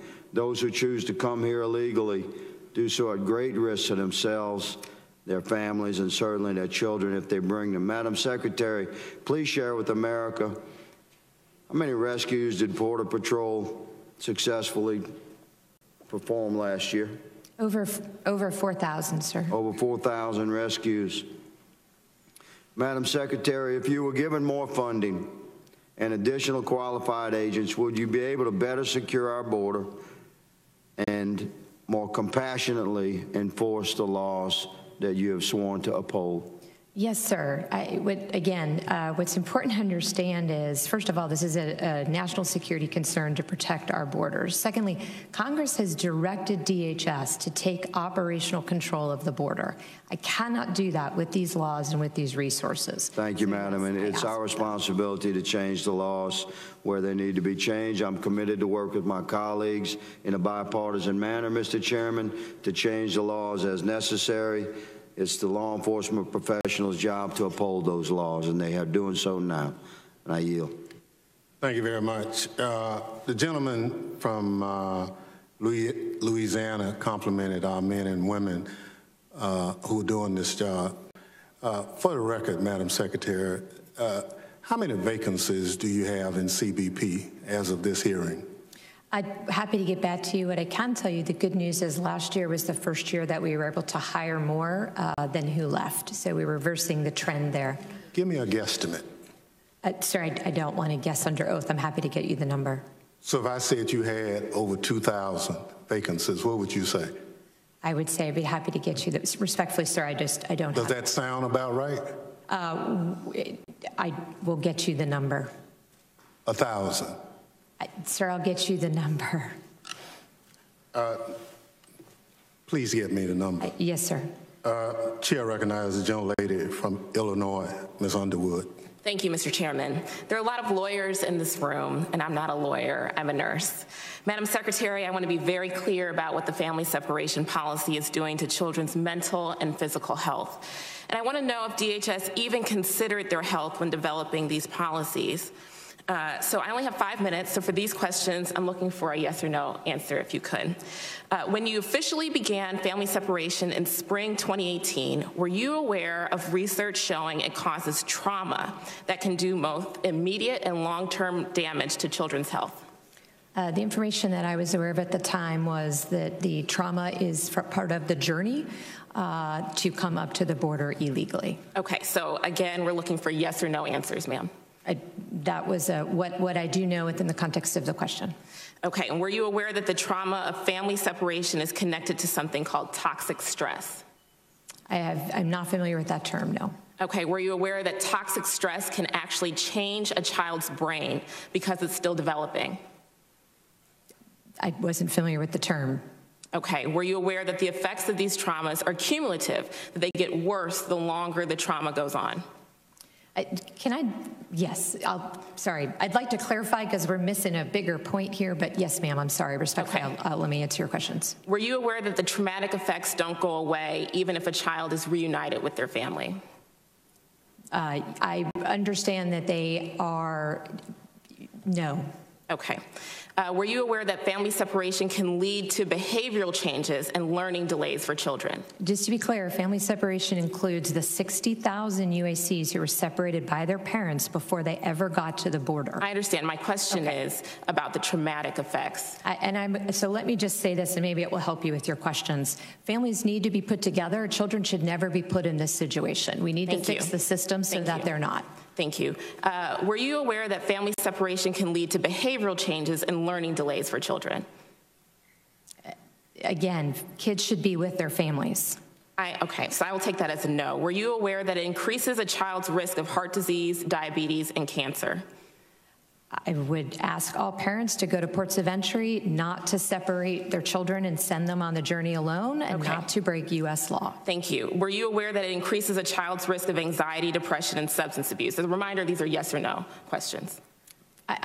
Ma'am, if I could just cut to the chase, I think we're agreeing. Children need to be with their families. We need to fix the system so that we can enable them to do that. Ma'am, I'm trying to ascertain your knowledge, your prior knowledge of the health impacts of these children when they are separated at the border.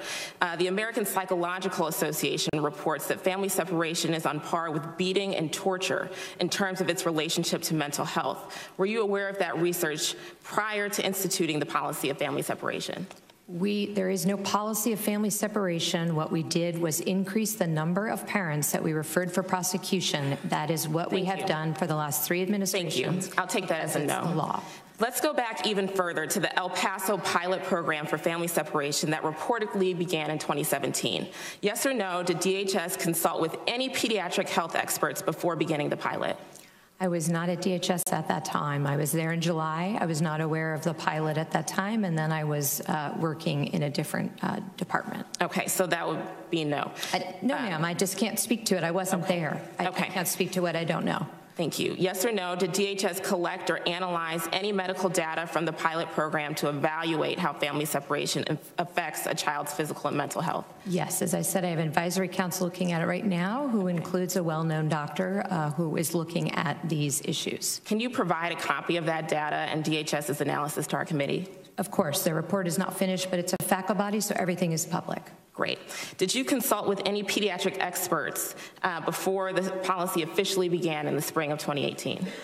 We generally and regularly work with them. As you know, the children are cared for by Health and Human Services. Right. But to the extent that we have children in DHS detention centers, we follow all guidelines by the AMA. Right. We work very closely with the medical community. Okay, so then would you provide a copy of that communication from DHS with those experts to the committee? Sure, anything that's available. Thank you. So the American Academy of Pediatrics wrote to DHS 6 times to explain how family separation hurts children and made a number of public statements. Yes or no, are you aware of those warnings? I am, which is why I continue to ask this committee to work with me so that parents do not separate their children. There were 60,000 last year that were separated by their parents. We are talking about 2,000 children that resulted from their parents choosing to break the law, which is why I've continually asked parents to go to a port of entry. Thank you. So from what I've heard today, I'm not sure if DHS was so negligent that they didn't know how traumatic family separation was for children, or if they knew and did it anyways. But in my opinion, both are unacceptable. Tearing kids and their parents apart like this is immoral. Ma'am, it's un-American and it's just plain wrong. Thank you for holding this hearing, Mr. Chairman, and Secretary Nielsen, I'll be following up. I yield back. So, sir, I'd like to respond briefly, if I could. Children from U.S. citizen mothers as well. They put them with domestic abusers. Chair recognizes the gentlelady from Arizona. Sir, if I could, just really quickly, because I think it's very important to just put this in a brief context. Okay. Gentlelady's time has expired. I didn't have any time, just to be clear, to respond. But okay, thank you for the respect. I appreciate that. Madam Secretary? Oh, thank you. Editorializing is not part of the rules. So I just remind you of that. Gentlelady from Arizona, Congresswoman Lesko. Thank you, Mr. Chairman, and thank you, Secretary, for being here. You have a very difficult job, and I believe you're doing a good job. I have 5 minutes. I have a question, but I do want you to follow up on what you just wanted to say. I just want to clarify really quickly. There's so much misunderstanding. There was the only instances at which children have ever been separated in the last 2 years is the 3 instances that I went over, which is longstanding practice, and when the parents chose to break the law. Just like when parents break the law in the United States of America, we do not put the children in jail with the parents. So the parents came illegally. If they had come to a port of entry, there's no family separation. If we pick up a family in the interior, there's no family separation, which is why there has never been a comprehensive policy of family separation. I'm sorry, ma'am, please. Thank you. Madam Secretary, would you categorize or believe that the men and women that are with the Border Patrol and ICE are experts on illegal immigration and what's happening at the border, since they're there each and every day and dealing with these items? Would you believe they're experts on this? I do, yes, ma'am. And Madam Secretary, Mr. Chairman, Madam Secretary, do you believe, would you say that these men and women who work for Department of Homeland Security, who have the boots on the ground each and every day and are dealing with this, do they believe that there is a crisis on our southern border and a national humanitarian and security crisis? Yes, ma'am. And thank you. And Madam Secretary, as someone who's the head of this agency, who I assume has gone to the border numerous times, has talked to Border Patrol agents and ICE agents and other DHS employees on numerous occasions, do you consider yourself well-versed in what is happening at our southern border and what is happening about illegal immigration in our country? I do, yes. I've taken substantial opportunities to meet with the experts and to understand the problem and the complexity of the laws. Thank you. And so, therefore, Madam Secretary, I would ask you, do you believe that we are that there is a crisis on our southern border, that there is a national security and humanitarian crisis at our southern border, and do you believe that the President of the United States was justified in declaring a national emergency? Ma'am, it is an emergency. As the Secretary of Homeland Security, I can no longer assure you of who is coming into this country. That is a direct national security threat. We are on par to have over 900,000 this year. First of all. Second of all, I have seen the vulnerable populations. I have been to Mexico. I have talked to the Northern Triangle countries. This is a true humanitarian crisis that the system is enabling. We have to change the laws. Thank you, Madam Secretary. And, you know, I was here when we tried to pass immigration law last year, which would have combined common sense immigration reforms that would have helped solve some of these problems, especially the cartels abusing our loose immigration laws on asylum claims. And it would have helped decrease the number of people that are traipsing thousands of miles to get into the United States, that you have said 30% of the women are being sexually assaulted.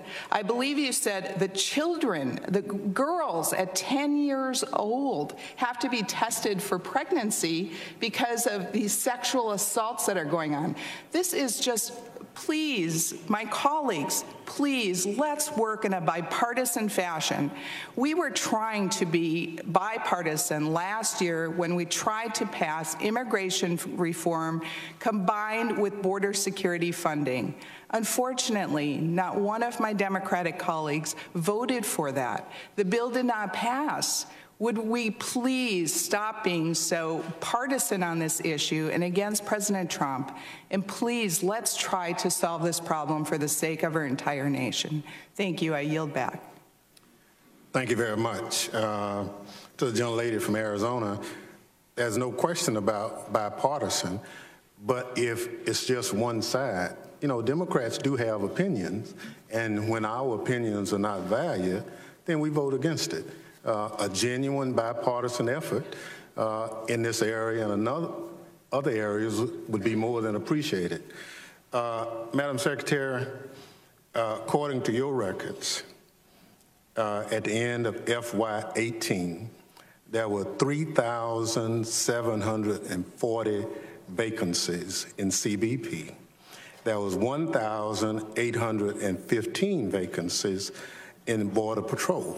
So I await your numbers, but that's a lot of vacancies. And if we have some problems, some of us would say, let's fill the vacancies that Congress has been so graciously supportive of accommodating you, but almost 5,000 vacancies is a lot of vacancies. Sir, if I could really quickly, we're happy to work with you on that. As you know, we do have new hiring strategies.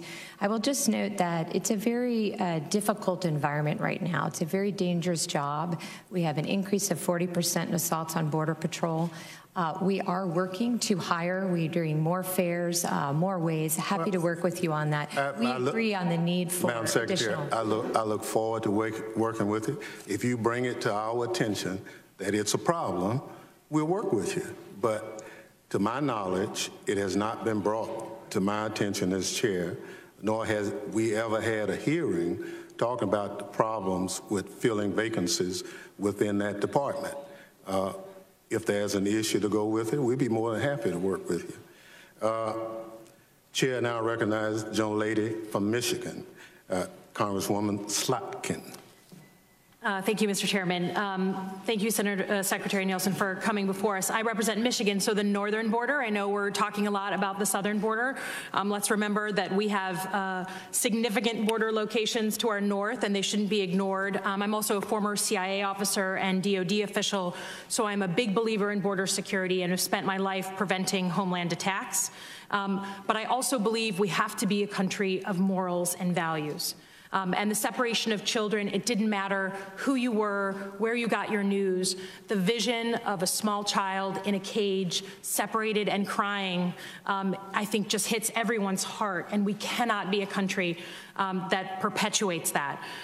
So I just want to understand, separate out from the situation the unaccompanied minors, which are a large group of people. Their parents, you're right, send them up here on their own, coming across the border.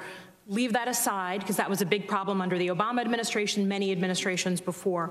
The separation of families, the purposeful separation of families once they arrived as a family unit.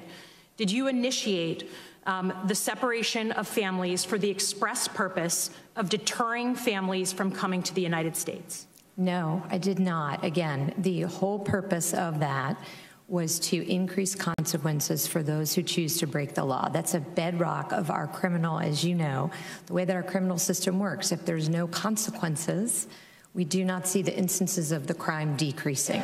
So what we did was we increased the number of prosecutions. We didn't make up the law. The law was already there. Former administrations also referred adult parents for prosecution. We took the prosecution numbers from about 20 to about 55%. So what did you do? I understand it's complicated. We have a big bureaucratic system. When you saw those pictures of babies in cages, what did you do?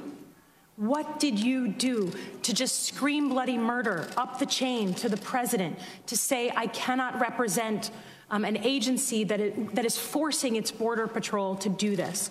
What did you do? So I went to the border. I spoke to the men and women there. I looked at the facilities myself.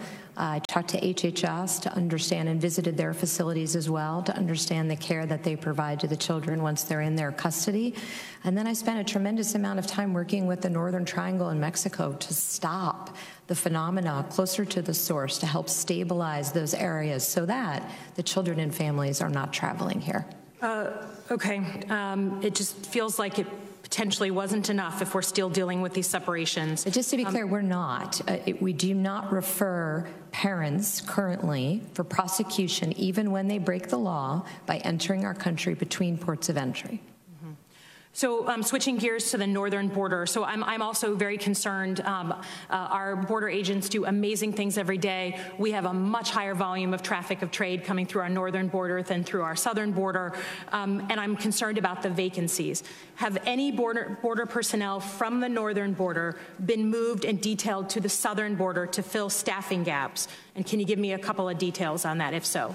Sure. We did have, we have surge models throughout the department, whether it's at FEMA, whether it's TSA. We do everything based on risk. So when we saw risk and gaps, we move around the personnel in a temporary fashion to address that gap. Currently, for prosecution, even when they break the law, by entering our country between ports of entry. So switching gears to the northern border. So I'm also very concerned. Our border agents do amazing things every day. We have a much higher volume of traffic of trade coming through our northern border than through our southern border. And I'm concerned about the vacancies. Have any border personnel from the northern border been moved and detailed to the southern border to fill staffing gaps? And can you give me a couple of details on that, if so? Sure. We did have, we have surge models throughout the department, whether it's at FEMA, whether it's TSA.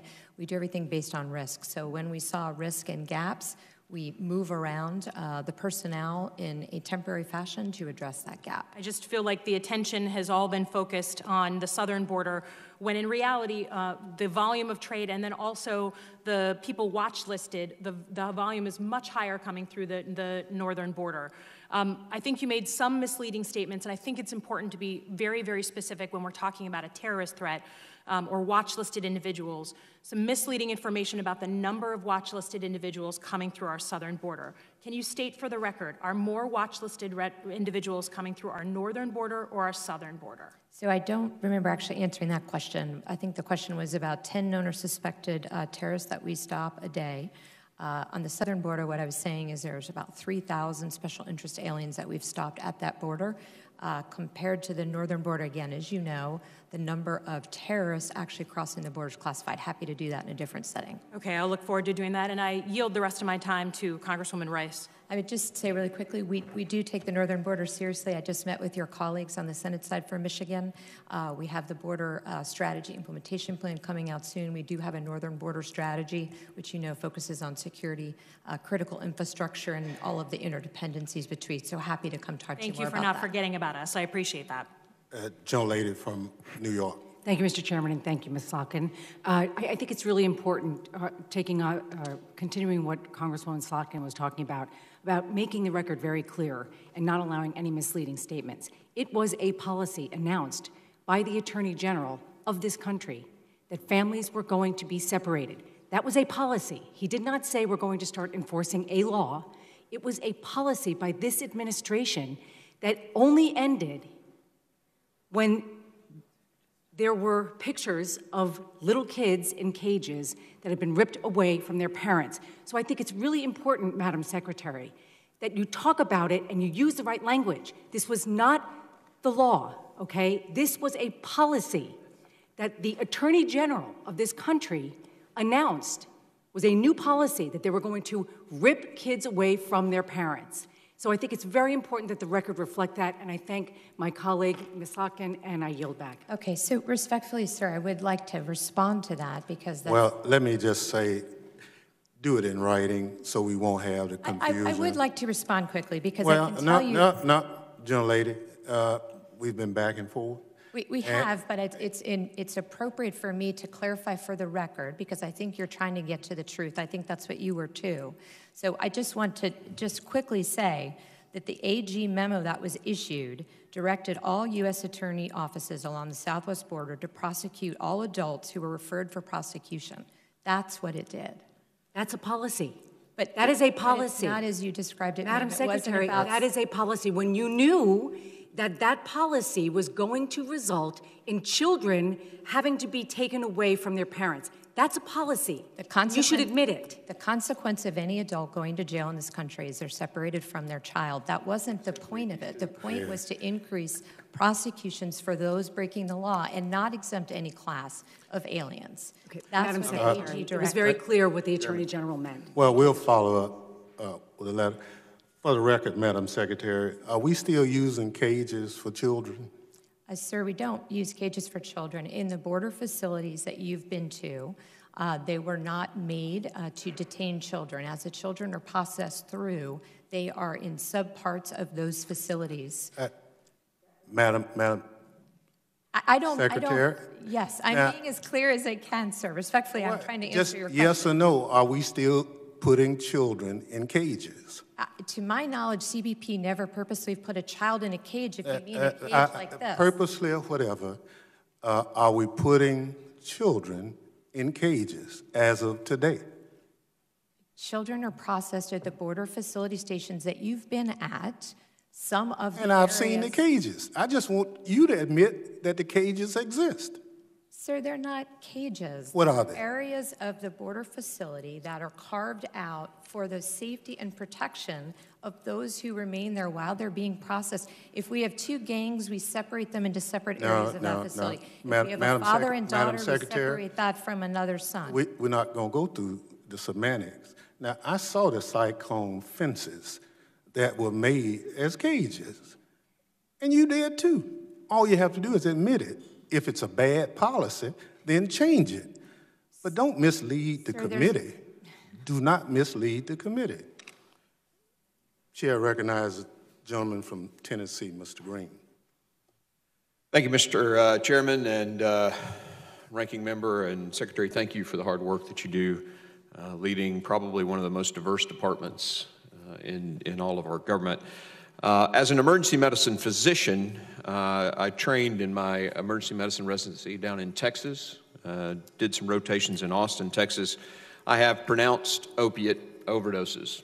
I have pronounced those people dead, and it is a horrific thing to have to do. As I understand it, 300 deaths a week in this country are happening due to heroin overdose, and that 90% of that heroin is coming across the southern border. It's been suggested by the folks on the other side of the aisle that that's only at points of entry. And I'd like to ask you if you could tell us about what's happening between the points of entry, the drugs that you guys are seizing, and what you're expecting is going through. Sure. So first of all, this is another example of it's not an either or. We thank this committee and others who supported our request for additional non-intrusive inspection equipment, which will vastly help our interdiction efforts at the ports. We do see criminals continuing to take advantage of gaps between the ports of entry where there is no barrier and smuggle drugs in. We also, unfortunately, see them using families and children as pawns. So often they will send a group of migrants across the border in one area where there's no barrier, while CBP is responding to that location. They then will smuggle drugs nearby through another vulnerable part of the border. There's changing the subject a little bit, there's a New York Times article this, I believe it was Saturday, and the title of the article is "You Have to Pay with Your Body." And it's about a woman who hired a coyote to bring her over the border. Of course, she was assaulted many times during that process. The New York Times article then said that she was held once she got to the United States and repeatedly raped by the Coyotes. And I just asked the question, I guess it's 31% of women that are coming across the border this way are having to face similar experiences. How many women does it take being raped before this really is a crisis? Sir, if you're asking my opinion, it's one. It's one child who dies. It's one woman who's raped, because the system doesn't need to work that way. We can fix the system to protect vulnerable populations. Thank you. I would agree 100% with you. In regard to the child separation, and there we've talked about the cages here, as I recall, the images that circulated around the internet were actually from the Obama administration. They later found out that the picture that circulated the internet of a child in a cage came from the time frame when it was the Obama administration. My question, doesn't it seem reasonable that if all the investigations that are going on, and you've just recently been subpoenaed to provide information about the names of children that have been separated, unfortunately, they only ask you to go back to the Trump administration, the window of the Trump administration in those subpoenas. It seems to me that if it were because we're concerned about the children, if the images are really from back in the Obama administration, why wouldn't we ask for that data going back further than just the Trump administration? It's really about protecting and caring for and making sure the safety of the children. Why wouldn't we go back to when the separations really started? And let me just stop you. You don't have to answer that question. I'll answer it for you. It's because this isn't about just the safety of children. It's about slamming the president. Let me ask you this question. It's a hypothetical. I only have a little bit of time left. How many lives could we actually save? Guess. How many lives could we save if we really secured our border? Again, I'd be hazarding a guess here, sir, but we have 4,300 that we've saved. If you extrapolate out those, unfortunately, that we find you have died along the journey, hundreds of thousands. Yeah, I would think it would be that number too. How many women in that, if we were going to multiply the 31% times just this year, how many women in the first few months of this year have come across the border illegally that way that you've processed? I don't have the breakdown of women from family units, but Okay. the family units have continued to go up as you It'd be great to know that number, and then we could multiply it times Doctors Without Borders is 31% and come up with that many women probably got raped this year because of our failed policies. Thank you. I yield. Thank you. The chair now recognizes the young lady from Nevada, Ms. Titus. Thank you, Mr. Chairman. I've been sitting here listening to this for quite a while and just want to make a couple of observations. One is the choreography is just amazing. When the Democrats ask a question, Madam Secretary, you never have the answer. You don't have any of the numbers, and you're going to get back to us. But when the Republicans ask a question, boy, you're right on top of that with the statistics and the numbers. You got it all right down there in front of you. I wonder if this has kind of been orchestrated. Second, there's a great deal of obfuscation. We talk about the zero tolerance or family separation. You say it's not a policy, it's the law, you're obeying the law. No, it is a policy, you're not doing it now. If you're not doing it, are you breaking the law? Which is it? Then you said that cybersecurity is a red light that's blinking. That's the most dangerous thing that's facing this country. Yet you requested $8 billion for a wall and only $1.35 billion to deal with cybersecurity. It seems to me a kind of a misplaced priorities there. And then going back to the chairman's point about the number of vacancies in the border and our personnel, I would ask you, and I know this is a topic for tomorrow, but it's kind of interesting that you paid $1.9 million to Accenture to help you with that problem, and they've hired 35 agents. So, yeah, I'd say there's a pretty big management problem. But my question is a broader one. We know that we need comprehensive immigration reform. We'd like to see it be bipartisan. We've reached across the aisle since I was first elected here and gotten nothing in return. But it's more than just border control. We need to deal with the dreamers, the DACA recipients, TPS. They're all living in a situation of uncertainty. You testified that you had never met a dreamer last year. I wonder, is that still true? No, ma'am. As you know, they have, under the court case right now, they are legally present, and we continue to renew those who were part of the original application process. So have you talked to this dreamer? Do you know anything about their story? I mean, I've got about, thousands of dreamers, 13,000 actually, dreamers in my district. I know their life stories. I know about their families. I'm not just sitting across the courtroom from them. Have you met with any of them? I think that's why we agree that they deserve a legal status, which is what I've said every time I've testified. I support a legal status for the DACA population. So you don't think the dreamers are a security threat to this country? When they commit a crime or they otherwise fail a background check, as you know, they no longer are covered under the DACA program. Do you feel that they are a security threat to this country? Some of them have committed crimes. They're no longer part of DACA. So by definition, if you are a DACA recipient, you have not committed a crime. Do you feel like they're a threat to our economy? Ma'am, I support their legal status. So that means you would support a clean bill to give DACA recipients a pathway to citizenship? No, I would not. And the reason for that is because we can't handle that situation without handling the situation that brought them here to begin with. I don't want to inadvertently create a new pull factor. I want to make sure that we secure the border and that we are able to give legal status to the DACA population.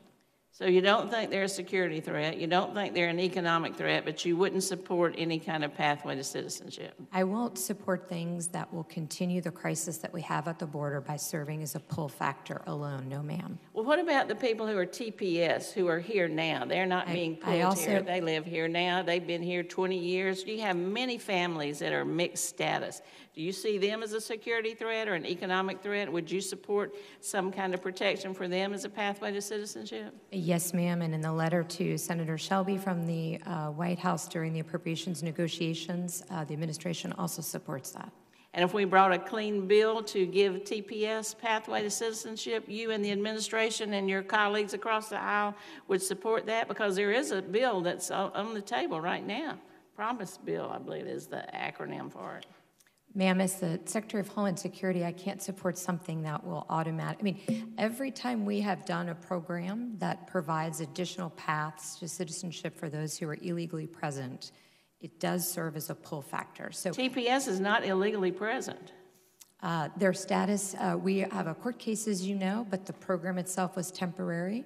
And so they do not have the temporary protected status, but we, of course, are not deporting them as we work through the court case. But I agree with you that, yes, we need to provide a legal status. What I am concerned about is I want to make sure that we secure the border at the same time and reduce the pull factors so that people are under the impression they can come here without any legal right to stay to then be subject to protections later.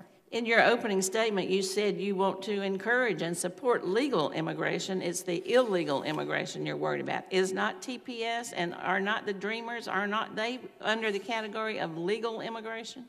The TPS was a protected temporary status, as you know. Legal or illegal? It's neither. It's not legal? They're legally present. Yes. But they're not I'll immigrants. yield back, Mr. Chairman. Thank you very much for your patience. Thank you. Chair now recognizes the gentleman from Texas, Mr. Taylor. Chair now recognizes the gentleman from Pennsylvania, Mr. Joyce.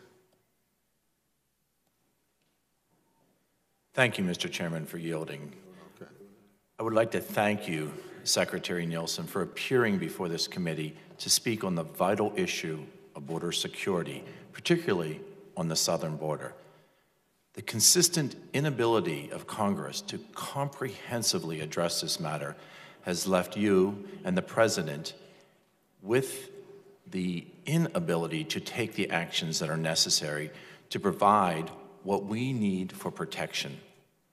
Lack of border security has downstream consequences in our country. One of these I would like to refocus on, and that is the opioid crisis and the devastation and the heartbreak it has created, particularly in my home state of Pennsylvania. I too have met with coroners. As a doctor, as a legislator, the opioid-related deaths in my home state are on the upswing and are consistently above the national average. Some reports, as we've discussed, indicate that almost 90% of heroin is illegally smuggled into our country through our southern border. Secretary Nielsen, do you believe that a physical barrier is necessary in places of high risk along our southern border to stem the flood of narcotics into our country? Yes, sir, I do. Thank you.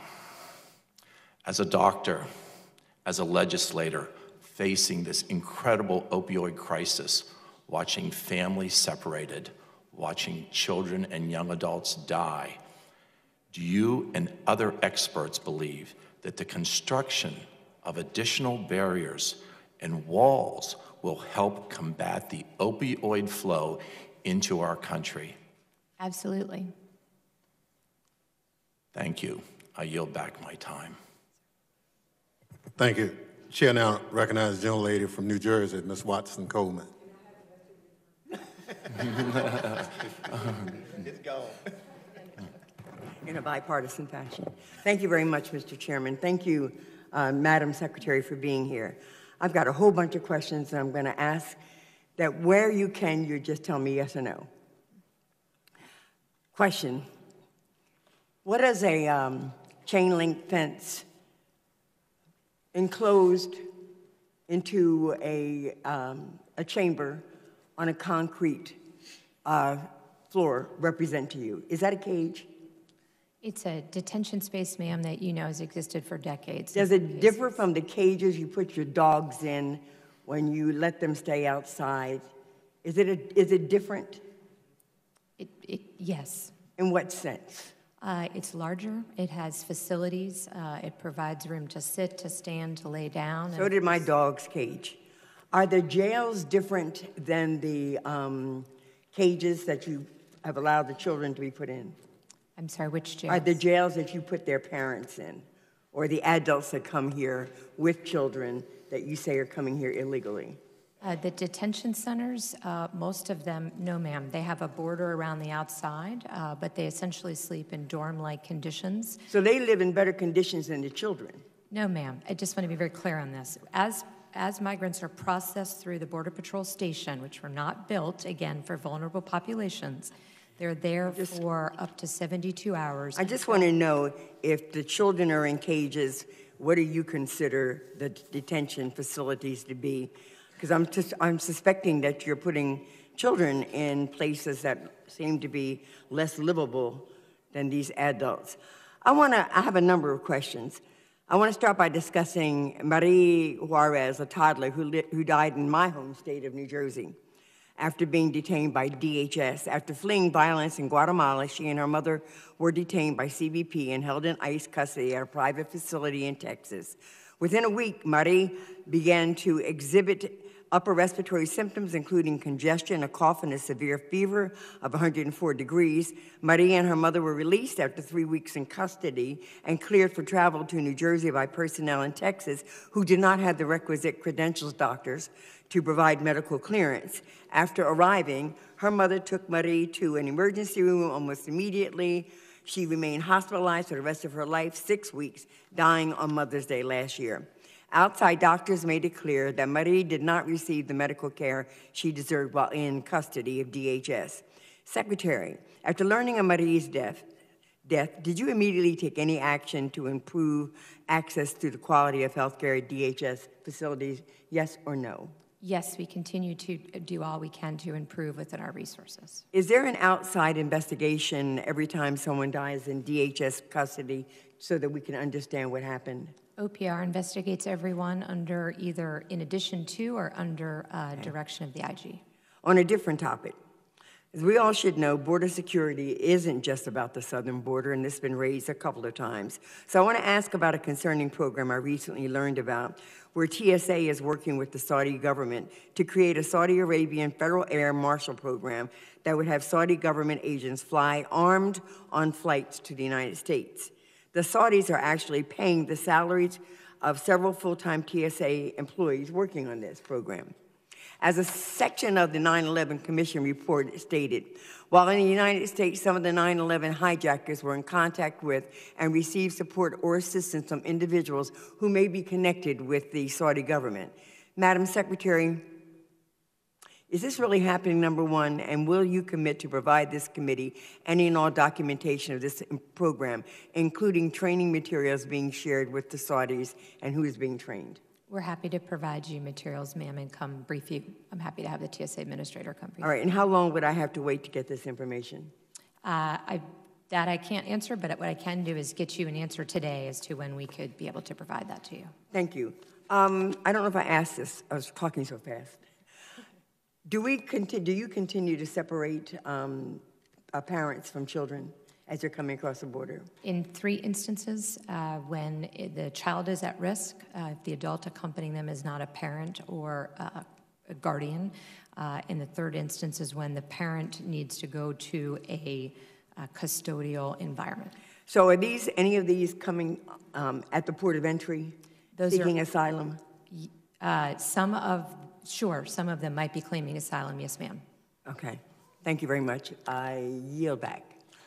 Thank you very much. Chair now recognizes the gentleman from Mississippi, Mr. Guest. Thank you, Mr. Chairman. Madam Secretary, first want to thank you and the men and women that serve under you for the important role that you provide in protecting our country. I want to ask you a couple questions as it relates to the current situation at our southwest border. Do you believe that we are currently seeing an immigration crisis on our southwest border? Yes, I do, and the numbers are increasing so quickly that our system, which I've testified to before, was at the breaking point, is clearly breaking. And do you believe we are also facing a human trafficking crisis on our southwest border? Yes, sir. And finally, do you also believe that we are facing a drug trafficking crisis on our southwest border? Yes. And particularly, I want to turn my attention through the remainder of my questioning toward the drug trafficking. As I look at the figures that have been provided, it appears that we are on track to seize a record number of illegal narcotics that are being attempted to be introduced into our country. Does that seem correct? Yes. And what can we do as a country? What is the single most effective thing that you believe that we can do to prevent illegal drugs from entering America? We need to take operational control of the southern border. So that's increasing our ability to detect at the ports of entry, and it's also having situational awareness, impedance and denial, and responsibilities between the ports of entry. And do you believe that a physical barrier is an important part of our strategy to decrease the flow of illegal drugs from entering America? I believe that, but more importantly, the men and women and professionals of CBP believe that. And I think there was a question earlier about what we are doing along our northern border. Do we have the same type of crisis at our northern border that we're currently seeing on our southern border? We do not have a humanitarian crisis, and we certainly do not have the numbers of those trying to enter illegally without a legal right to stay. And I believe you talked in your official testimony about the transnational criminal organizations, or what we commonly refer to as drug cartels. Yes, sir. What can we do as a Congress to provide you additional support as we seek to fight drug cartels from bringing their controlled substances into our country? Congress has been extraordinarily helpful, thank you, with both the Interdict Act and the STOP Act. Those have been very helpful in giving us additional authorities to comprehensively look at the drug issue. At this time, we believe we have all the authorities we need. We work throughout the department to combat this. This is part of that regional compact that I mentioned that we hope to sign soon with the Northern Triangle. But we also work very closely with international partners throughout the world to dismantle all of the illicit marketplaces. ICE alone has over 200 investigations into the illicit marketplaces to take them down where they are selling the drugs. And just in general, would you agree that we as a Congress have not given you the tools that you and your officers need to prevent drugs from illegally entering a country across our southwest border? Sir, we need a barrier. We cannot take operational control of the border without it. And so, and I would agree, it's your opinion and the opinion of experts that you've spoken with, without a physical barrier, it would be all but impossible for us to secure our border from those people seeking to introduce the poison that we know as, whether it be cocaine, methamphetamine, heroin, fentanyl, from entering our country through our southwest border. Yes, sir. The professionals speak in terms on a risk-based way of vanishing time. In other words, there are parts of the border where the cities in Mexico and the United States are so close together that a drug smuggler or mule can disappear in a matter of seconds into the United States without a physical barrier. And Madam Secretary, wouldn't it be advantageous if we were able to funnel all traffic, whether it be commercial, passenger traffic, through our ports of entry, where we could then concentrate our technology and our manpower on screening individuals and vehicles entering the country there, instead of having to spend man hours and manpower securing the unsecured portion of our border that do not currently have a physical barrier? Yes, sir, and it would reduce the humanitarian crisis.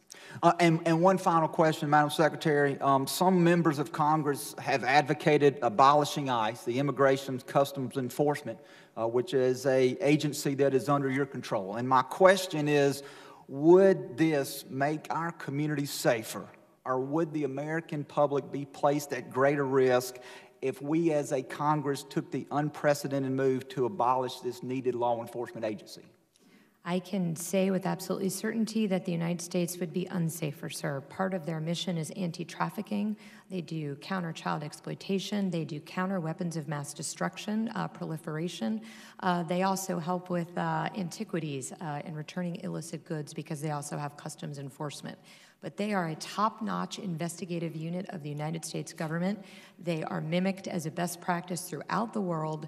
Without them, we would not be able to protect children and victims of trafficking. Thank you. I yield back, Mr. Chairman. Thank you. Chair now recognizes the young lady from California, Ms. Barragan. Thank you. Madam Secretary, I serve as the second vice chair for the Congressional Hispanic Caucus. And it's been some time since you've come, you've met with us. Will you commit today to coming back to meet with the Congressional Hispanic Caucus? Yes. Okay, we do that soon? Yes. Great, thank you. Madam Secretary, we know that ex-FBI Director James Comey took contemporaneous memos on his meeting with Trump and his interactions. We also know that your former boss, Secretary John Kelly, also wrote contemporaneous internal memos about his interactions with the president, in particular, how he was ordered to give Mr. Kushner the top security clearance. My question is very simple, and I remind you, Ms. Secretary, that you are under oath. Have you taken any contemporaneous memos about your interactions with President Trump? No, I have not. Madam Secretary, do you know how many children have died in CBP custody under your tenure as Secretary? Yes, so we have the numbers for CBP and ICE. Can you give me the numbers of how many children have died? Yes, I can. If you'll give me 1 second, I just don't want to misspeak. But this last year we had, or so far this year, we've had 3, as you know, in CBP custody. So far, Madam Secretary, are you expecting more children to die? No, ma'am, I just want to be accurate with the time. To be clear, any death is a tragedy. Any death should be prevented. And part of what I've asked this body to do is change the laws so that we have a better chance. Do you know the names of the children that have died? One was a stillborn death, but the other 2 were Felipe and Jacqueline. Have you spoken to their families at all, Madam Secretary? I have not spoken with their families, no, ma'am. Okay. I want to turn to a slide that I have. If we can put it up, there it is. You testified that asylum seekers are not being turned away at the ports of entry. Was that your testimony here today? They are not turned away. They are brought in. I'm not sure if you're talking about the Migrant Protection Protocol, but in that case, any asylum seeker who comes to a port of entry, You basically allowed have to just make said, their claim. Okay, well, let me tell you, Madam Secretary, either you're lying to this committee or you don't know what's happening at the border. And I have been there firsthand and I have seen it twice. More recently, it just happened on Saturday when I happened to be crossing the border with my mother. And I heard a gentleman say, I'm from Honduras, I want to apply for asylum. He was already at the turnstile at the Ped West entry. And the agent said, sir, unless you have a visa, you need to leave, you need to go away. They didn't say what you just said people do. They didn't say, here is where you go get on a list. They didn't say, here is the information where you go get access to counsel. As a matter of fact, I pulled out my phone, I started to record, and you know what? I was asked to stop recording. Why? Because they don't want the American people knowing what is happening at that southern border. And Madam Secretary, I don't know if you know what's happening, or if this is happening without you knowing, but it's totally unacceptable. And as a member of this committee, you're darn right I'm going to hold you accountable for knowing what's happening at the bottom. Do you know that 2 members of Congress had to sleep overnight and spend 14 hours in the cold on the concrete at the Otay Mesa port of entry so that Maria, the woman who was tear gassed at the port of entry, would be allowed to present herself because she was on U.S. soil, and legally that's what asylum allows? Did you know that? Ma'am, what I know is I would ask you... Yes or no? Did you know that 2 members of Congress had to do that? I know that we have a process. Okay, you obviously don't know. But see, this is what I'm saying. You don't know these things. 2 members of Congress. Does it take 2 members of Congress to be there to witness somebody presenting themselves for asylum at the port of entry? That's not what the law says. Are you familiar with the asylum laws, Madam Secretary? Yes. Where in the asylum law does it say that when you present yourself at a port of entry, and by the way, when you're on U.S. soil, that you could be sent by an agent to another port of entry? Is it anywhere in the asylum law? What we're trying to do is process... It's not in there. I know, just it's a yes or no. It's not in there. Because what you all are doing is not within the confines of the law. You talk about a list. Under what authority is there in U.S. law that a list could be started to have people wait in Mexico? Do you have that authority? Yes, ma'am. What is under that, what authority? The authority is to do all that we can to protect the migrants coming here. So as okay, well, that's not what the asylum law says. The asylum law says. And I would ask, can you produce every single list at the port of entry that's under U.S.? We do not have the list, to be clear. The list is in Mexico. So you have the authority to do a list, but you don't have access to a list? And you don't control that list? What I mean by the list, ma'am, is that so you're basically farming this out to the, Mexican authorities. Any of your questions? Well, you don't have answers. But how do you know? Because you're not giving me the opportunity. Because these are simple yes or no questions. There's this law, this is what it's under, and you haven't done that. The very last thing I just want to say, because my time is up, is you said that you waited to give direction on how to implement the zero tolerance policy because you wanted to do it with compassion. Do you know how outrageous that sounds? You wanted to separate children and families, and you wanted to do it with compassion. So in the meantime, you didn't do anything at all, and you let kids be separated without tracking them. Do you know how outrageous that is, Madam Secretary? You have no feeling, no compassion, no empathy here. Gentlelady's time has expired. I yield back. Thank you. Chair now recognizes the gentleman from Texas, Mr. Crenshaw. Thank you, Mr. Chairman. Thank you, Madam Secretary, for being here and helping us answer the fundamental question of whether we care about our sovereignty and the rule of law in our country. And unfortunately, I have the now cynical view that I'm not so sure we all agree on that we all value the rule of law and value the ability to manage our border effectively. A lot of questions have come up about the humanity of our policies, as they should. There's some rightful anger about family separation. But unfortunately, it's myopic because nobody ever talks about the other issues that we might have when it comes to our humanity. There's a young woman in my office yesterday. She's from Mexico. She's about 18 years old. She was taken across the border, kidnapped about 5 years ago. On the third attempt, because they were turned back twice by Border Patrol, on the third attempt they made it through, and she was brought to New York City where she was raped approximately 30 times a day for 5 years. I don't know why nobody talks about that kind of stuff. When I was at the border in McAllen, in one day, in one location, 16 kids came across with adults that were not their parents. Further questioning and follow-through led to a stash house with 54 people kidnapped inside in Houston. Nobody talks about that humanity. Those are direct results of the fact that our asylum laws are taken advantage of. That's a direct result of the fact that that woman in my office was allowed to walk straight across the border. Nobody stopped her. There's no wall, nothing. Would have been turned back otherwise and not been in New York City to suffer the absolute nightmare that she did. And then we get to the question of whether walls work. And this has been a really fun conversation over the last couple months. Do walls work? Madam Secretary, would you agree that there's 3 parts to security: personnel, technology, and barriers? Absolutely. Can you just take one of those away? No, sir. When I was down in McAllen and Brownsville, what we see is Brownsville has about 35 miles worth of barriers. And as a result, only 6% of the crossings in that sector take place because walls work. Would you agree with that? Walls work, yes, sir, as evidence. McAllen, about 1,000 people were crossing on some days because they don't have the infrastructure. Would you agree that the biggest difference between the McAllen corridor and the Brownsville corridor would be the physical barriers? The wall system, yes, sir. Been a lot of red herrings that have been thrown out there to argue these points. Drugs like fentanyl come through points of entry. Yes, we know. You would agree with that, right? Yes. Does that have anything to do with the conversation about whether we need barriers between points of entry? It does not, because it's not an either or. There's always the conversation about we just need more technology because then the border agents can just chase people around as we see, because we can sense them coming through. Is that the only solution, or do you need that plus barriers plus personnel? We need all 3. We also need the ability to detain and remove when there's no legal right to stay.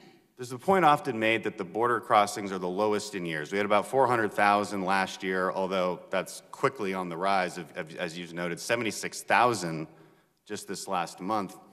The point is often made that because it's lower than in the year 2000, that there's no crisis. Is that accurate? Is 400,000 a year a low number?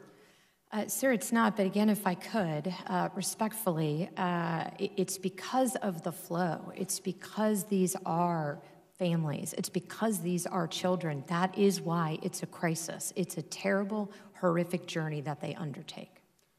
And let's get to that.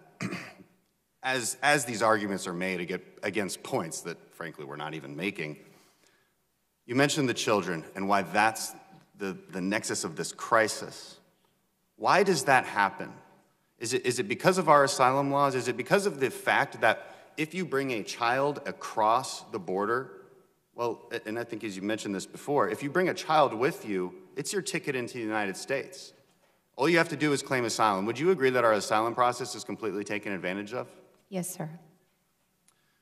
Would you agree that if we were to put more resources at points of entry so that we could humanely bring people in and hear their asylum case, but not let them loose into the country, would that dramatically reduce these illegal crossings as well? Would that be part of the solution as well, to reform the actual asylum process? Yes.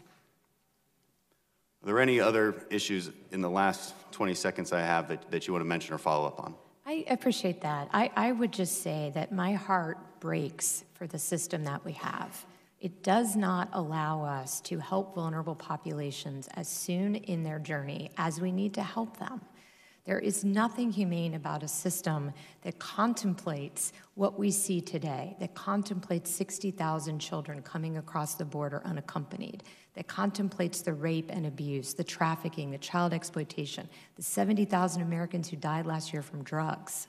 I am extraordinarily compassionate in my job, which is why I'm asking Congress to work with me to change the laws so that we can have a safe and orderly flow, so that we can take care of those who need asylum, so that we can take care of the vulnerable populations who believe they have no options in their country. That is why I spend so much time in the Northern Triangle, to help them build resilience and stability. And apologies, but thank you for the time. I just wanted to clarify. Thank you. I yield. Thank you.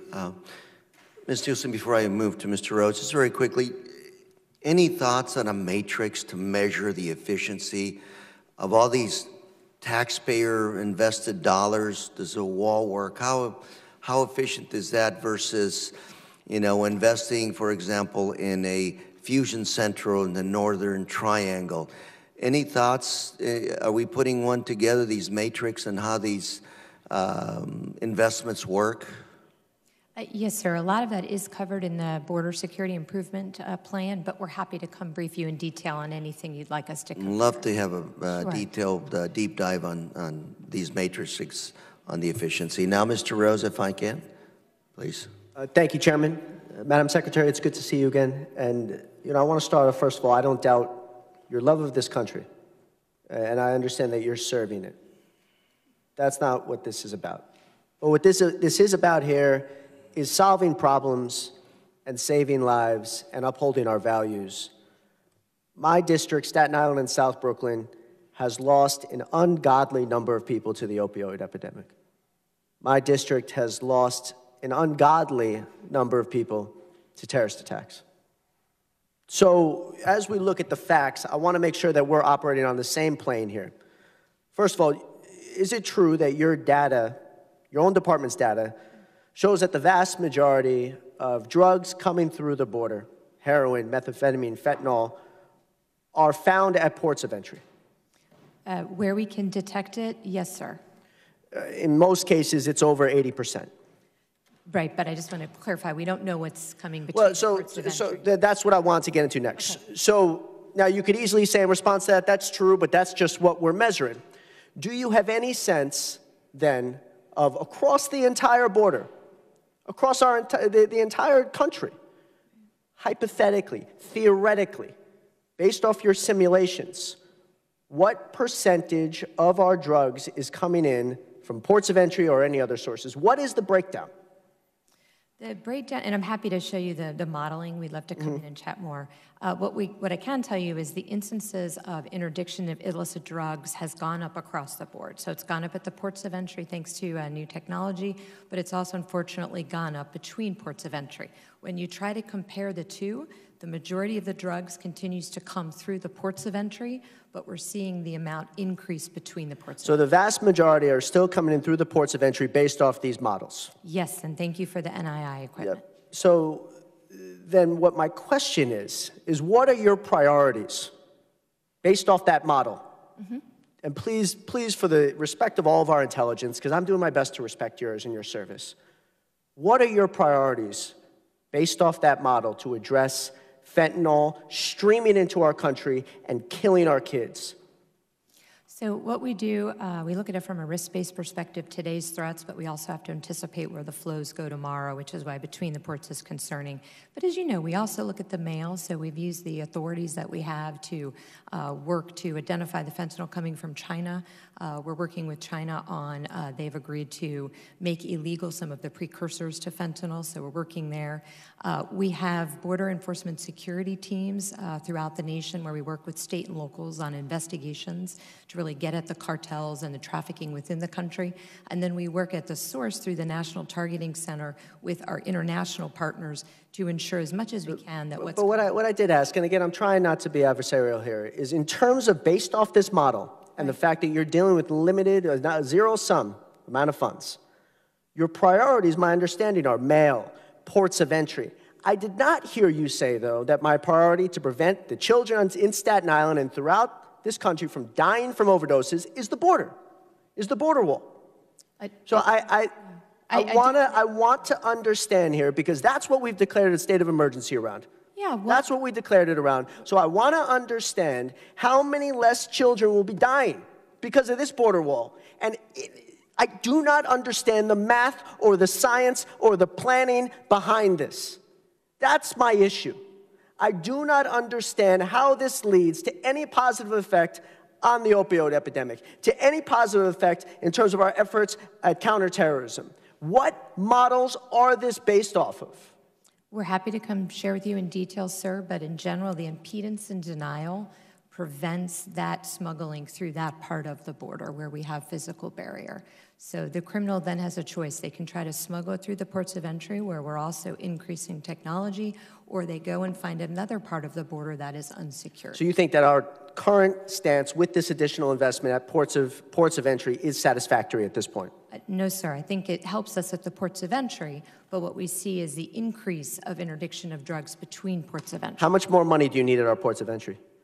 Right now, we have this wonderful influx to get NII machines, so I'd love to get back to you. We're going to see how much more that improves our ability to interdict. Thank you. Thank you, Mr. Rose. If I can call now on Mr. Green, State of Texas. Thank you. Madam Secretary, what happened to give me your tired, your poor, your huddled masses yearning to breathe free, the wretched refuse of your teeming shore? Send these, the homeless, the tempest-tossed, to me. I lift my lamp beside the golden door. What happened? Madam Secretary, asylees are not illegals.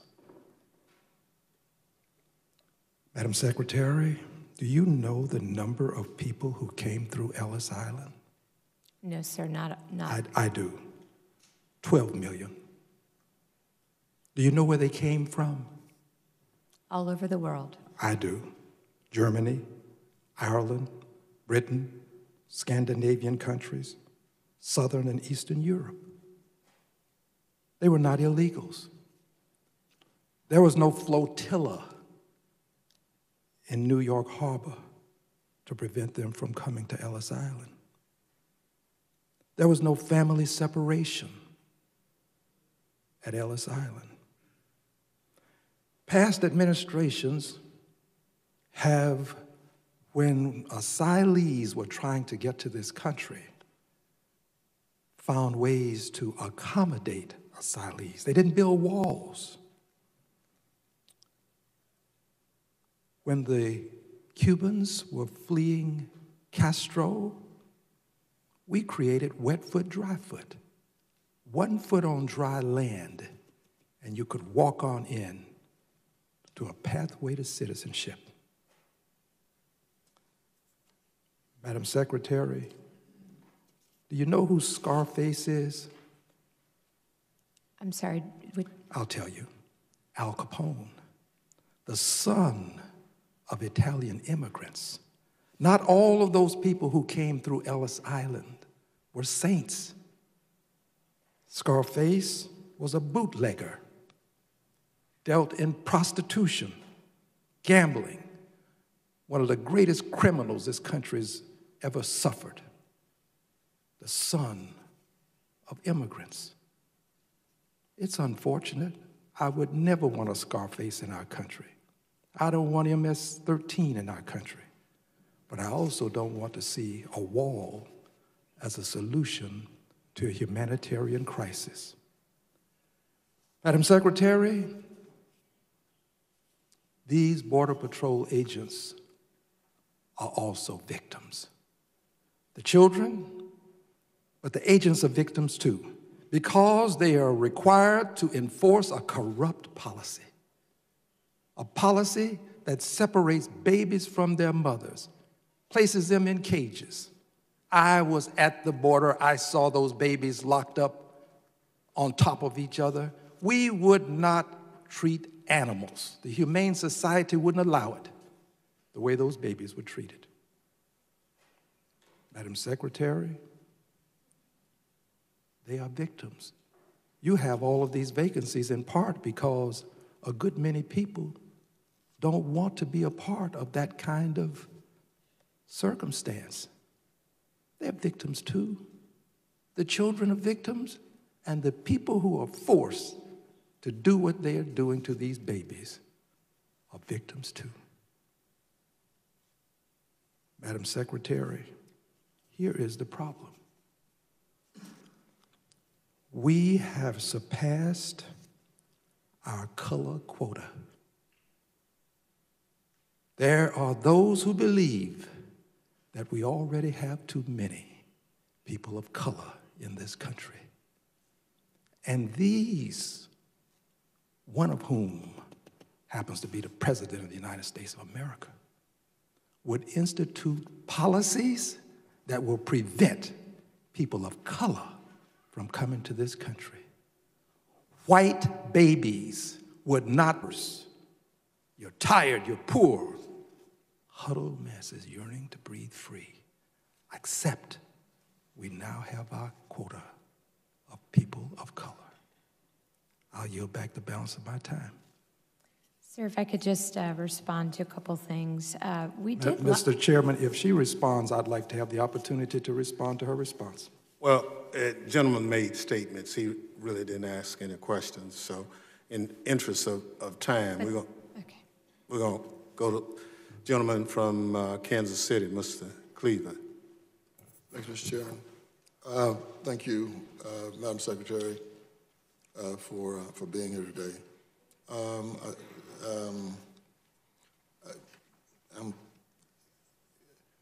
conflicted. In seminary, we were required to study Robert Frost, and Dr. John Swamley, legendary author and theologian, forced us to, study all of the writings of Robert Frost. One of them is called Mending Wall, which you may be familiar with. One of his most famous, wrote it in 1914, just outside of Boston. And when you have to dissect that, what did Robert Frost mean in the opening line, which says, and I quote, "Something there is that does not love a wall," unquote. Something there is that does not love a wall, Robert Frost, 1914. And so when you dissect it, Frost is saying nature, shorten this, nature or God does not love a wall. And we can speak euphemistically, metaphorically, that walls don't make good neighbors. Walls make long-term enemies. And I may be wrong about everything.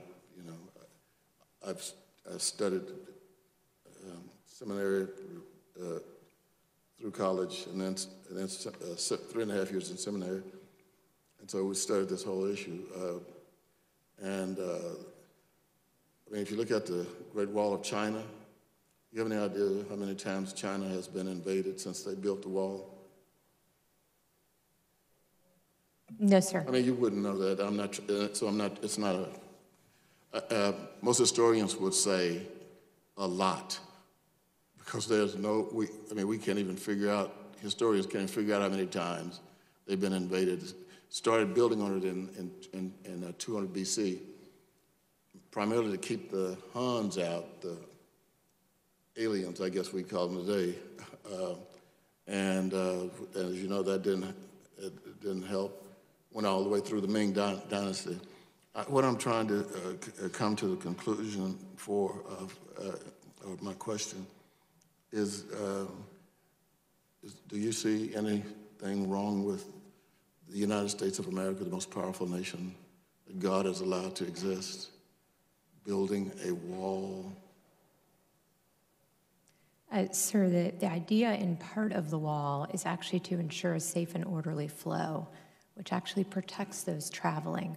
When they come through the desert or they come through more remote areas, they put themselves at risk, and they almost always do that by paying a smuggler who then further preys upon them. So the idea of the barrier is a safe and orderly flow so that migrants who choose to come here come through a legal port of entry where they can be cared for. That's where the resources are. That's where we can provide them the best medical care, and that's where we can most quickly process their claim. Mm-hmm. Thank you. The busiest and the longest land border in the world is what? I would say it's ours. The busiest and the largest or longest land border in the world is between the United States and Canada. But that's not the busiest, sir. But it is the longer border, yes. We might have to have an argument about the busiest based on, I don't want to get into the trade amounts coming across the border from Canada, but it's 5,500 miles.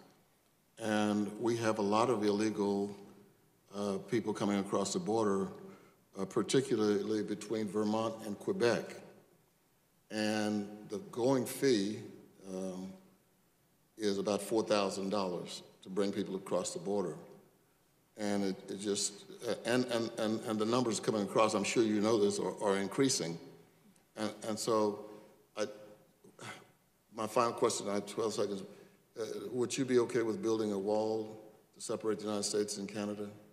So we do everything by risk, as you know, sir, right now. The risk is not such that it would necessitate physical barriers, but we do very closely work with the Canadians to ensure a safe and orderly flow. What we do is we continue to analyze that daily to ensure that we do have mechanisms to provide security to both countries and to those traveling populations. Yeah, my time is up. Thank you. Thank you very much. Chair now recognizes the young lady from Florida, Ms. Dimmons. Thank you so much, Mr. Chairman and Secretary Nielsen. Thank you for being with us today. It's good to see you again. I apologize for being a little late, so you may have already answered this question, but let me just ask you, do you agree with the president declaring a state of emergency at the border? I do believe it's an emergency. Do you think that same system or process could use to address mass shootings in America to make sure that we have the resources that we need to deal with mass shootings? I'd have to refer you, of course, to the, I'm not... What are your personal opinions, since you do deal with the security of our nation, what do you feel about declaring a state of emergency as it pertains to mass shootings in this country, since countless numbers of people die right before our very eyes on a regular basis? We need to do a lot more. That's a particular authority that the president has, but in general, is it an emergency that we need to address? Yes. So do you think that declaring a state of emergency as it pertains to mass shootings in this country would be a process that the president should consider?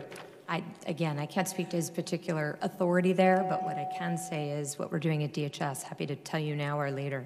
How many Customs and Border Patrol officers or agents have you had to die in the line of duty during your tenure? We have had, have the numbers here, I can look them up, but it's about, 15 to 20. I would just ask you, Secretary. Not in the line of duty, not in the line of duty. We've had Okay, how many in the line of duty at this border where there is a crisis? Zero. Zero have died in the. How many Customs and Border Patrol officers or agents would you say have been seriously injured in the line of duty at the border, the southwest border in particular, during your tenure? So we could get you those figures. We have at least 60 instances of rockings, and the assaults have gone up 40%. Okay, I remember a city near Orlando where there was one murder in January and one murder in December, and they reported that murder rate had gone up 100%. So you don't know, in terms of serious injury, how many officers or agents have been seriously injured during your tenure? Happy to get you that information. At this crisis at the border. Okay, change of direction for just a minute. Secretary Nielsen, you know that the Fifth Amendment requires that private property owners must receive just compensation for property seized under eminent domain. Is that correct? Yes.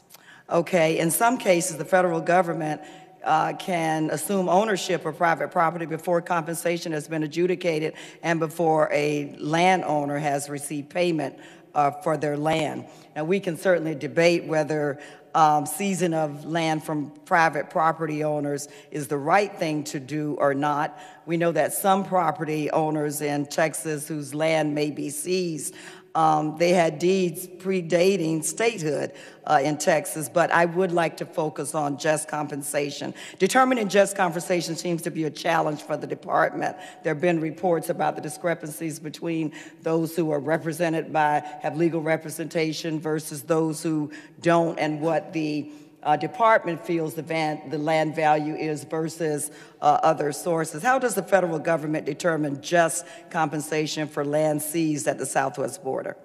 It's usually based on the market rate, the amount of acreage, and then, of course, a variety of other factors, including the terrain of the land and what it could otherwise be used for. USA Today has reported that some landowners were offered less than $100, while the market value was up to 120 times greater.